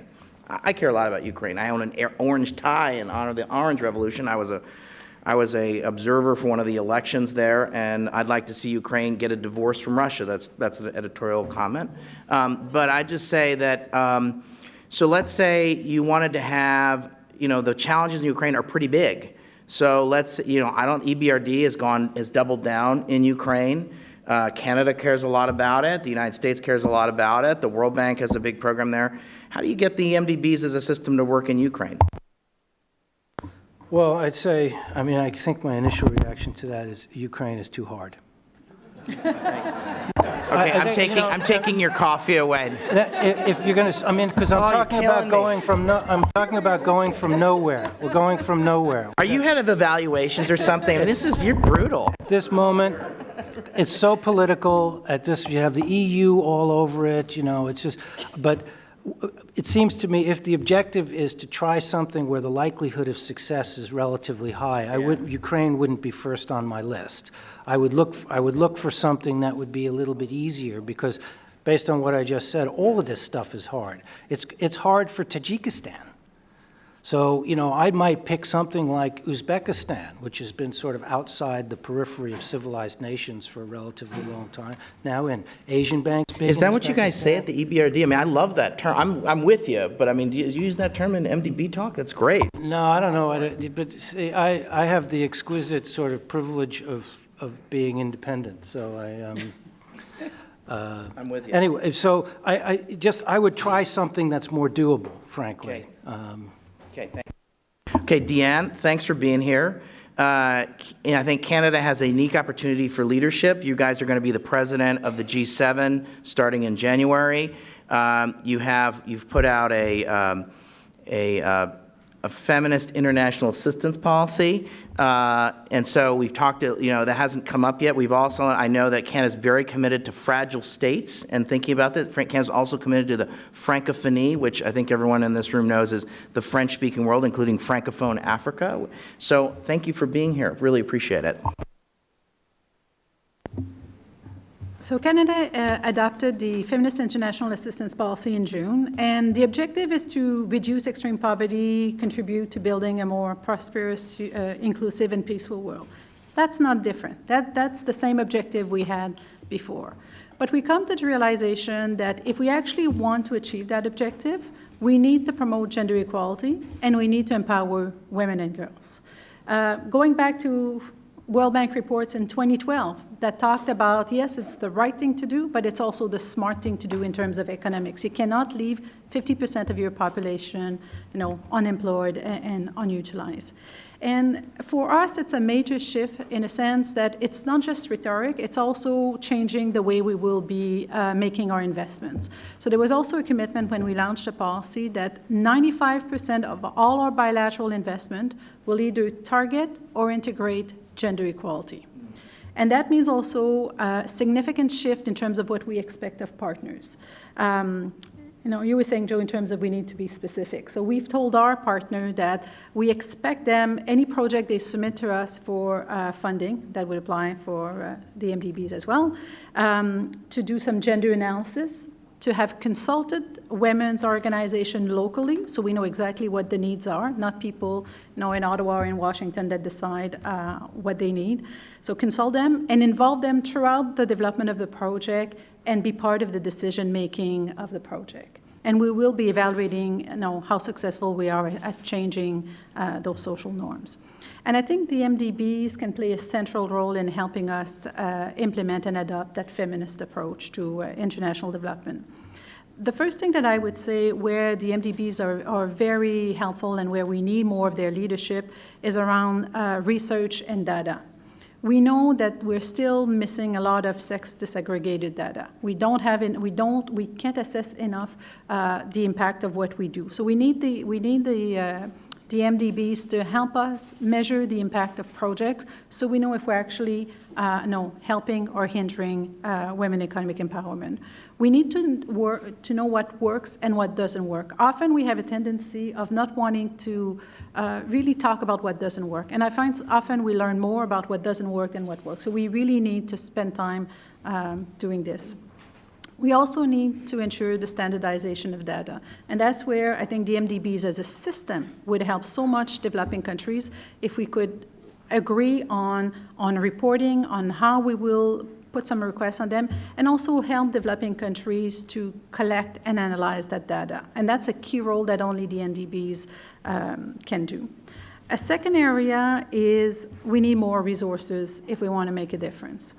We've talked a lot earlier this morning, the first panel, in terms of how to optimize the existing resources. So I won't repeat some of these things, but we know that to implement the SDGs, we need 5 to 7 trillion. So business as usual doesn't work. We actually need to think differently and really adopt different ways of working. And for me, I'm thinking like, imagine if all the current investments of the MDBs would actually also have a development impact for women and girls. I'll give an example. At some point, we were talking about the importance of nutrition. And people kept talking about we need more money for nutrition, which we did. But we also had huge investments in food security. But food security, no, but with no nutrition impact. So it's also changing in terms of how we make our investment and how we design them. The third area for me is leverage the knowledge and the experience of the MDBs. We need to have them better share the knowledge and the best practices, and that gets to working together better, but really sharing that with the world. Better collaboration, I would say, also with the United Nations in terms of all the players at the country level. And I guess the final point that I would make in terms of what I would expect from the MDBs is to better integrate gender equality into everything they do. There's been really good progress. We see it more in the results framework. We see it in advocacy. We see the leadership talking about it. But we don't necessarily see it in terms of results on the ground. So I think it has to be more than ticking a box. It really has to be part of every investment. And you were talking about integrated country strategies. I would say let's go for it, and let's make sure those first integrated country strategies also have a gender analysis and gender focus on it. Thank you. Deanne, let me just take advantage. You've flown all the way from Ottawa, and I just know that Canada has been such a voice, a conscience voice on countries like Haiti, fragile states. You've been big in a number of fragile states in Africa. When I think about the MDBs, I think about, I'm going to be a little flippant here, but I'd say a congenial exercise is in a country that's not riddled by conflict, that has functioning systems. Joe mentioned Liberia, but I could think of a number of countries in the Sahel that are fragile. It's much harder, both in terms of instruments, in terms of human resources, in terms of incentives, for the World Bank or the African Development Bank. They're going to be forced more and more, and same with bilateral aid agencies. Global Affairs Canada, which you are part, are going to be spending most of their time, USAID is going to be spending most of its time in tough, difficult, broken, conflict-ridden places. So how does Canada, as you think about MDBs as a system, how is Canada thinking about fragile states, which I know is a part of how you're looking at the world as well? And I think one of the challenges we have now is that we have more and more countries in that situation. We have more and more crises. We have countries now, like Syria, that was doing well years ago, that is in the midst of a crisis.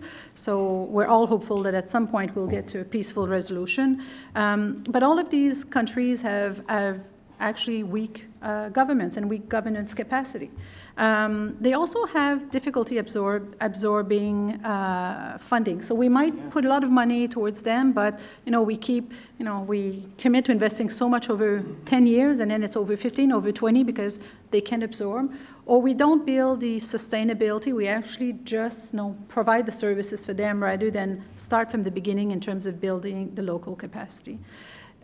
So I think for me, that's one of the key things in terms of the MDBs is building the government capacity to ensure sustainability. And we need to make sure that we also adopt a coordinated approach. I think the perfect example is Haiti after the earthquake. Everybody wanted to help in, right? Everybody came in, but the government didn't even have the capacity to know who was in the country, the numbers of NGOs, never mind the MDBs and the UN and the bilateral donors. So how do we actually simplify that for the countries so it's easier for them to be in charge, to coordinate? So I think we need to do that. We need to do it among ourselves in terms of closer collaboration and coordination. I was surprised you didn't offer Haiti as one of your choice for the integrated strategy in terms of another easy one, right? But I think we need to. I was expecting you would just proffer it, given how you know, because you guys are so good. You guys have been such the leaders on Haiti. I think we need to offer countries a joined-up solution, so it's easier for them. We've talked earlier on about procurement. I think we need to simplify procurement also for them, so it's simple and fit for purpose. I would say that the banks need to be more operationally agile as well. So often there's too much done from HQ. We need people in those fragile countries. They need to have the delegated authority in the field to be able to do it. So we need to incentivize people so they work in fragile country. And I know it's difficult because there's more and more of those fragile countries, and often you have the same people moving from one place to another. But when we talk about career progression, we need to think about what do we do to incentivize people to do it. Another area, and the World Bank has done some great stuff on this, is bridging the humanitarian development gap. We really need to make sure that, like, those are not two silos anymore, and I think the concessional facility for that Jordan and Lebanon are accessing is a really good example of how we can do it. But I think it's, again, somebody was saying this morning, it's on a smaller scale. We need to look at how do we do it on a larger scale. I think we have all the Caribbean countries, though, that have been affected by all the hurricanes. Now, what are we going to do to help them rebuild? I mean, that's a critical thing. That's a key role that the MDBs can play. No, you can bring the IDB, the CDB, the World Bank. Like, how do we do it? And the last point is the same thing I said on the previous question, is for the MDBs to share their knowledge and their best practices. We really need to have more of that taking place, because right now we're always reinventing the wheel at every crisis and in every situation. And I think I'll just say we also, as shareholders, have to do our job. And I think we need to be really good across the banks in terms of the messages we give. And I think that, Canada, we have a very close collaboration between the Department of Finance and the Department of Global Affairs to make sure that, we send the same messages and we work in an integrated fashion, but we need to do it, across all the shareholders. I mean, I'd note that Global Affairs Canada, the Canadian ED for Global Affairs is from Global Affairs Canada, the Foreign Ministry, Trade and Aid Ministry of Canada, representing Canada at the World Bank. So, for example, that's an example of that. So thank you very much. Thank you. Manuel, thanks for being here. I really appreciate it. I think I've been a fan of the World Bank and the World Bank Group. There's always things to improve, but I'm a believer in the Bretton Woods institutions and what they can do, and was supportive of the 2010 capital increase. And so really appreciate you taking time. I know it's an especially busy time for you. This is, this is really crazy week for World Bank staff. So I'm very grateful that you've invested so much of your time. I really appreciate it. You're Vice President for Operations Policy and Country Services. So when we talk about improving development outcomes as a system, I guess this is probably in your inbox every day of the week. So thank you for being here. Please, the floor is yours.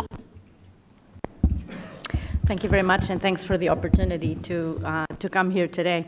So I wanted to pick up on a few of the points that were raised earlier. And for us, thinking about how we can work better with MDBs is really thinking about how we can be more effective on the ground. The world has changed. The development world and development finance world has changed. And in fact, I would go beyond the collaboration with the MDBs to include also private sector and civil society that is ready to help and oftentimes has better intelligent and understanding of country conditions than we do. So stepping back a little bit and thinking about the fragile states' populations, right? You look at the numbers today, and we have about 500 million people living in countries that are affected by conflict or by violence. And this is about the people in these 35 countries are really a disproportionate share of poverty in the world. And so in some ways, when you think about even what poverty will look like 10, 20 years from now, it will be increasingly concentrated in these countries. The interesting fact is that they're not necessarily the poorest countries in the world. They're also countries that are now considered middle-income countries. And when you think about Colombia, nearby, Central America. When you think about Caribbean, that with climate change are going to be more and more affected by natural disasters. The populations in these countries are extremely vulnerable. There's increasingly a link between vulnerability and displacement, forced displacement in particular. And so, as you rightly said, this development and humanitarian refugees issues are increasingly connected. And there are also instances of societies that are not cohesive. And that's what development will look like in the future. It will not be only about having enough to eat, which is what extreme poverty measures, whether you have enough calories to stay alive. But it's really about having cohesive societies and having a collective action around global problems like climate, like migration, and others. So in some ways, what we've found is that our ability to be effective, both at the country level, but also on these global public goods or bads, require us to work much more closely with MDBs. Now, in practice on the ground, it is more difficult, as Joe said. I agree with almost everything he said, except for the lawyers. I actually think they're quite useful. Are you a lawyer? Are you a lawyer? Have you ever been one, Manuela? What are you trying to say? But I'm a fan.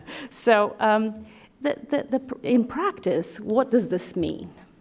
It means at the policy level to think of operational policies and standards. Procurement is one, but environment and social safeguards is another, where we can have a much stronger platform of collaboration where we all use the same standards. And I think on procurement, we're making very good progress. We have a procurement policy that is being gradually adopted by other MDBs, and it's actually quite robust to different capacity levels. On environment and social standards, we also think that we can move in that direction. At the country level is where it's the most difficult. And in some ways, what the question is, what is it worth doing together? And I do think the diagnostics make a lot of sense. It's just sort of a common way to see the world, including on gender. And the business plan of implementation is what needs to be coordinated, but it doesn't need to necessarily be one document that goes to all the boards, because then we'll get really mired in bureaucracy. But it does need to be substantively coordinated. I think there's great scope to do work on that. On gender, I mean, all these global themes that are sort of transversal and which we integrate in our own country strategies across institutions. These are all areas where we can do much better, both at the corporate level in terms of coordination, but also in practice. And I like the idea of having a few specific examples where we can try to do this better as a sort of an illustration of what are the impediments and try to address those, but also demonstrate that it can be done. I actually like the tough examples because they're a good test. I don't know that I would go for Ukraine. But I was about to say, I was all excited. I said, we're going to go to Ukraine. But it's even worth trying because, in fact, there's also quite a bit of coordination on that. So I think that on fragile states, the problem is so large and so complex that, in fact,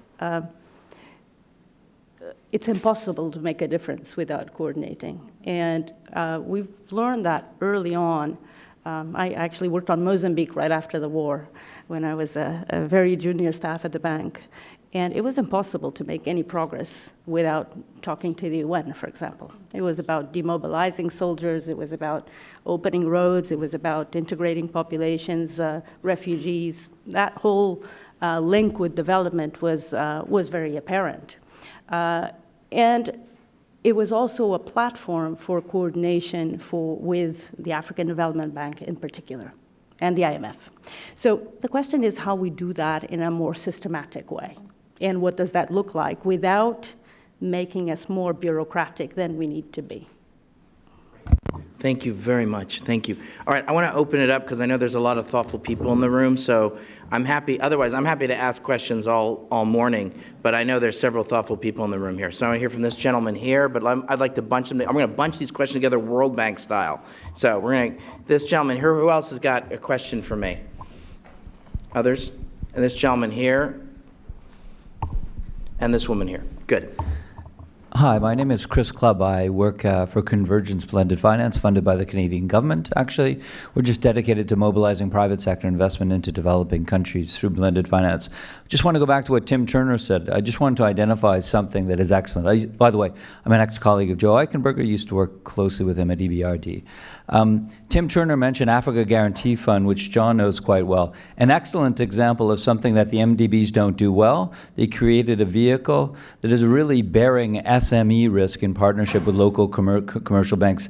We're a big believer of scaling up big successes, and that's a big success. The MDBs themselves, for a variety of reasons, don't actually do much SME risk, and an example like that is a very good one we should scale up. Joe, I guess a question to you. I know you quite well. We've shared a lot of ideas over the course of time.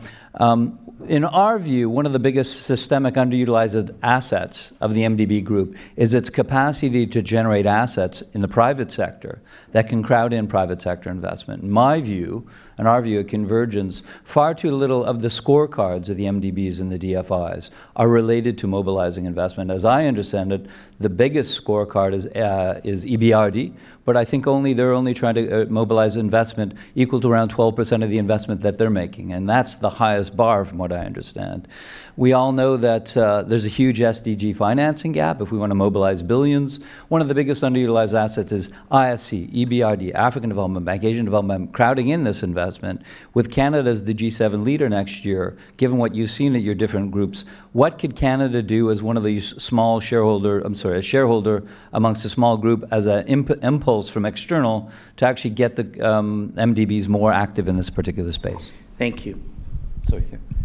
Thank you. Let's call. I'd like to hear from this woman here, and then we'll hear from this gentleman there.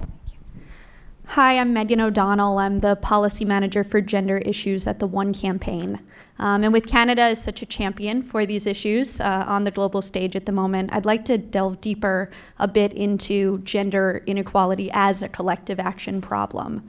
And Joe, I really appreciated your comment about how it's not enough for stakeholders to come together and say, all right, we care about gender equality, and how we specifically, seek to narrow gaps and ask those questions. So from your respective perspectives, what would that look like, and how can we be more targeted and ambitious in our investments from a gender perspective?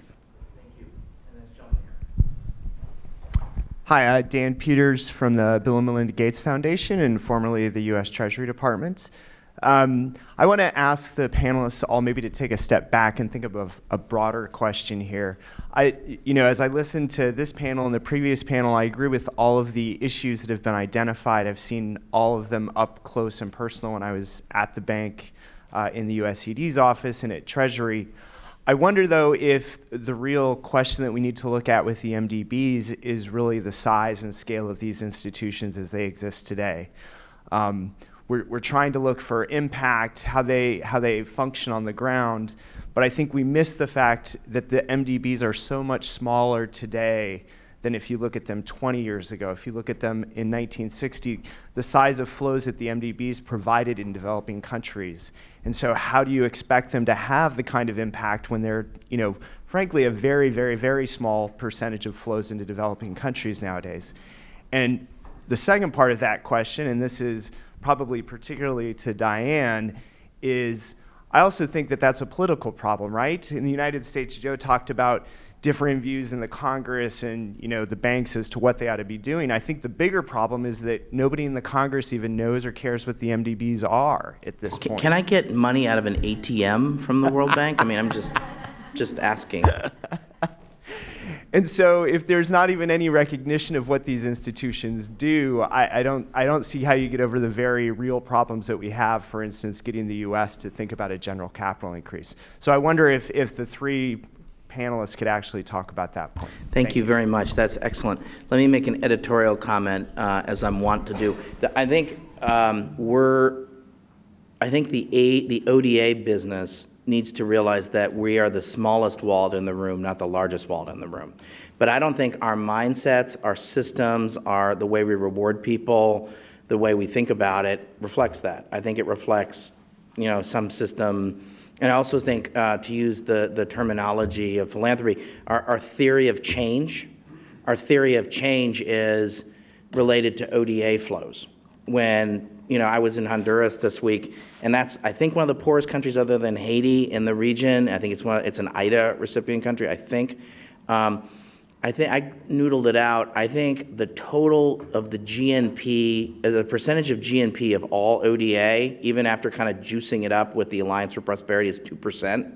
And that's, I think, Guatemala, it's smaller. El Salvador, it's smaller. Now, a country like Haiti and Afghanistan, it's higher, but that's an increasingly shrinking number of countries.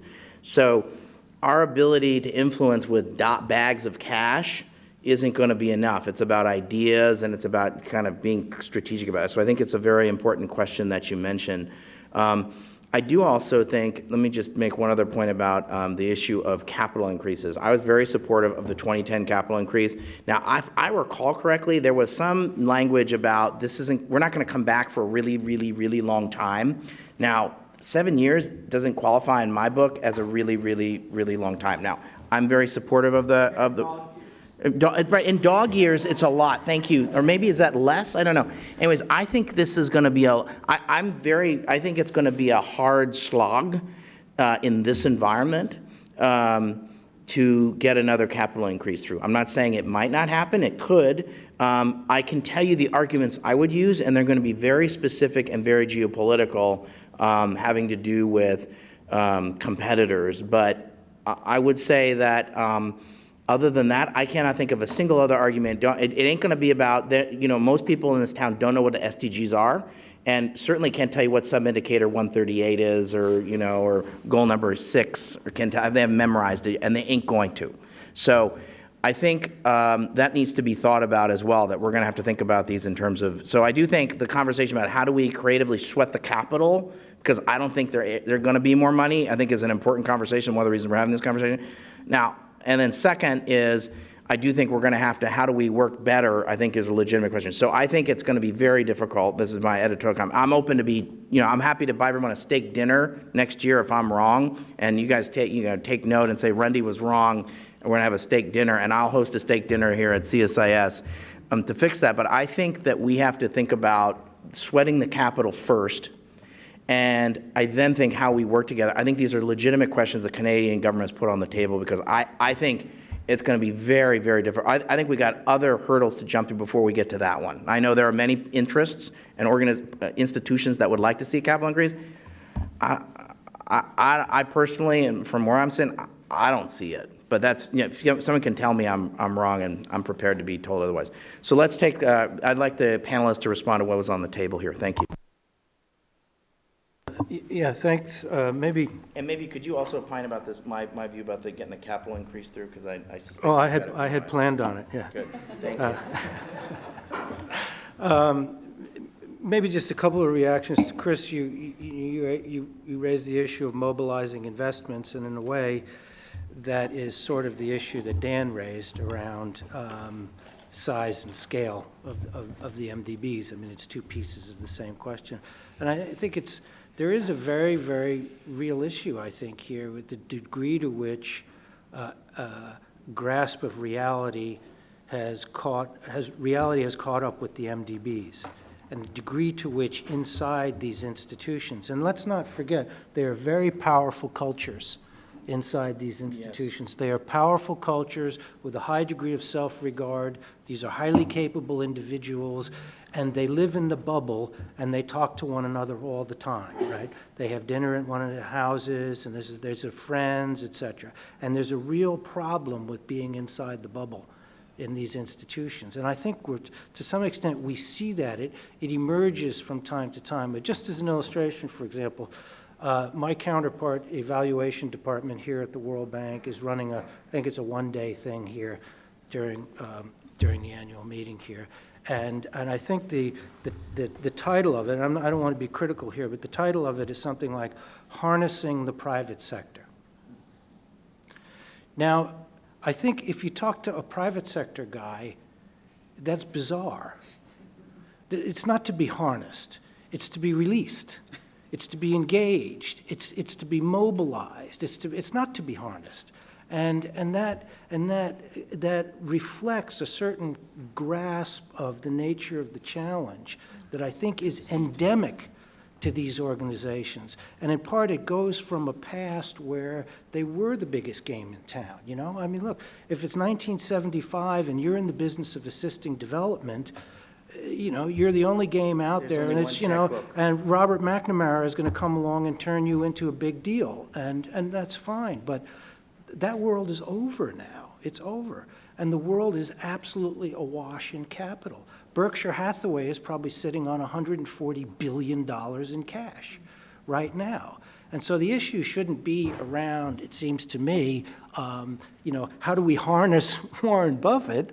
I think the issue should be how do we interest Warren Buffett, right? Why in my region, for example, is there so little private equity going into the countries of the former Soviet Union and Eastern Europe? And it doesn't have anything to do with there's not enough private equity, there's not enough money around. It has everything to do with the fact that market participants who are keen judges of risk have judged the risk-reward ratio to be insufficiently attractive, and they're going elsewhere. And that gets to another, and I'll, you know, editorialize a little bit. One of the common phrases inside all of these institutions is market failure. You see an insufficiency of private capital in a place like, you know, name a country, it doesn't matter, you know, Belarus, and you call it market failure. It's not market failure.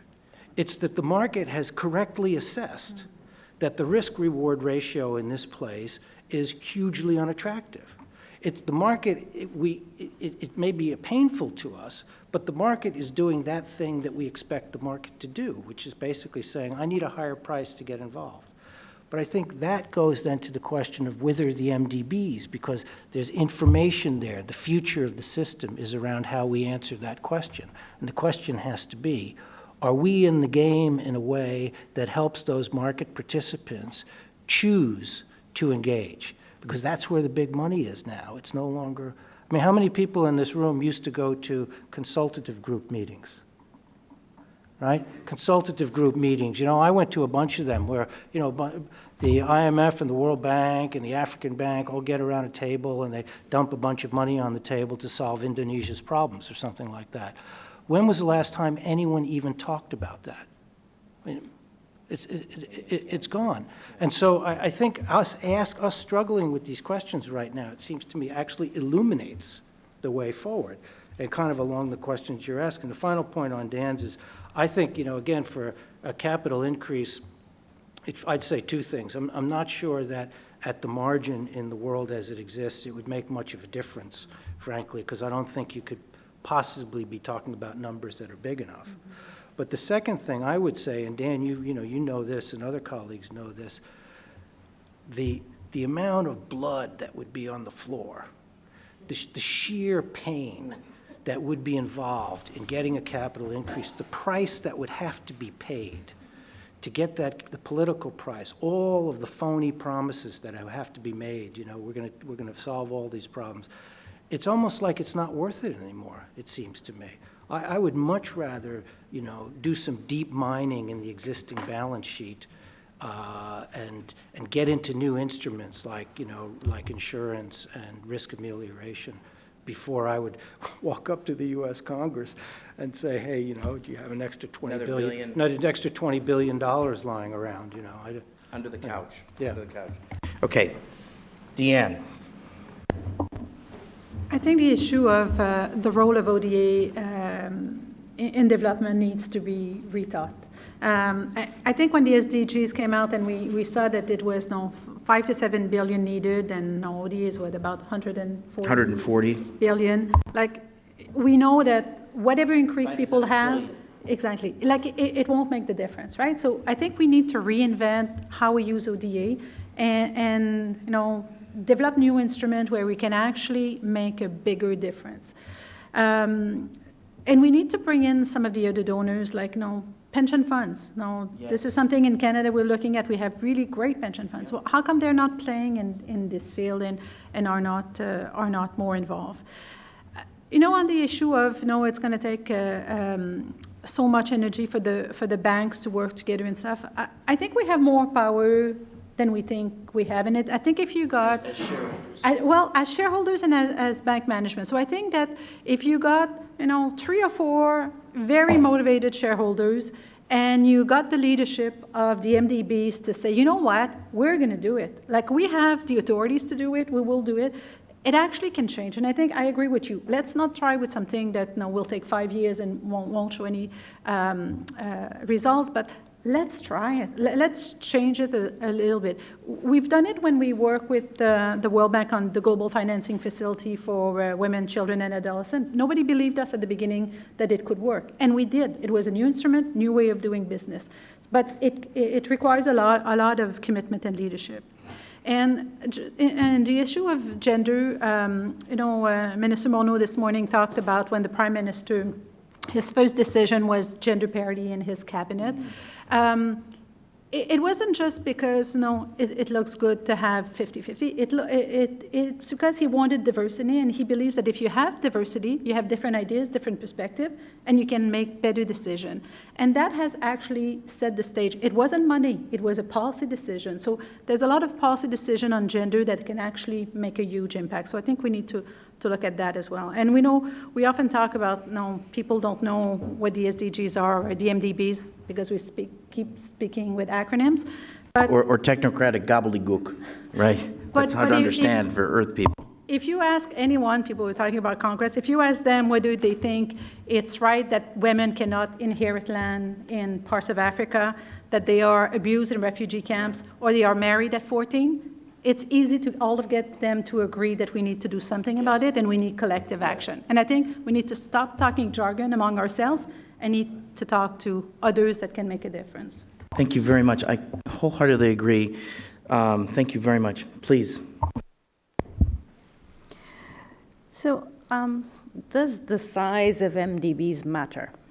And does the capital position of MDBs matter? It is very clear, and it's a good thing, I think, that flows of development finance to developing countries are now largely private sector.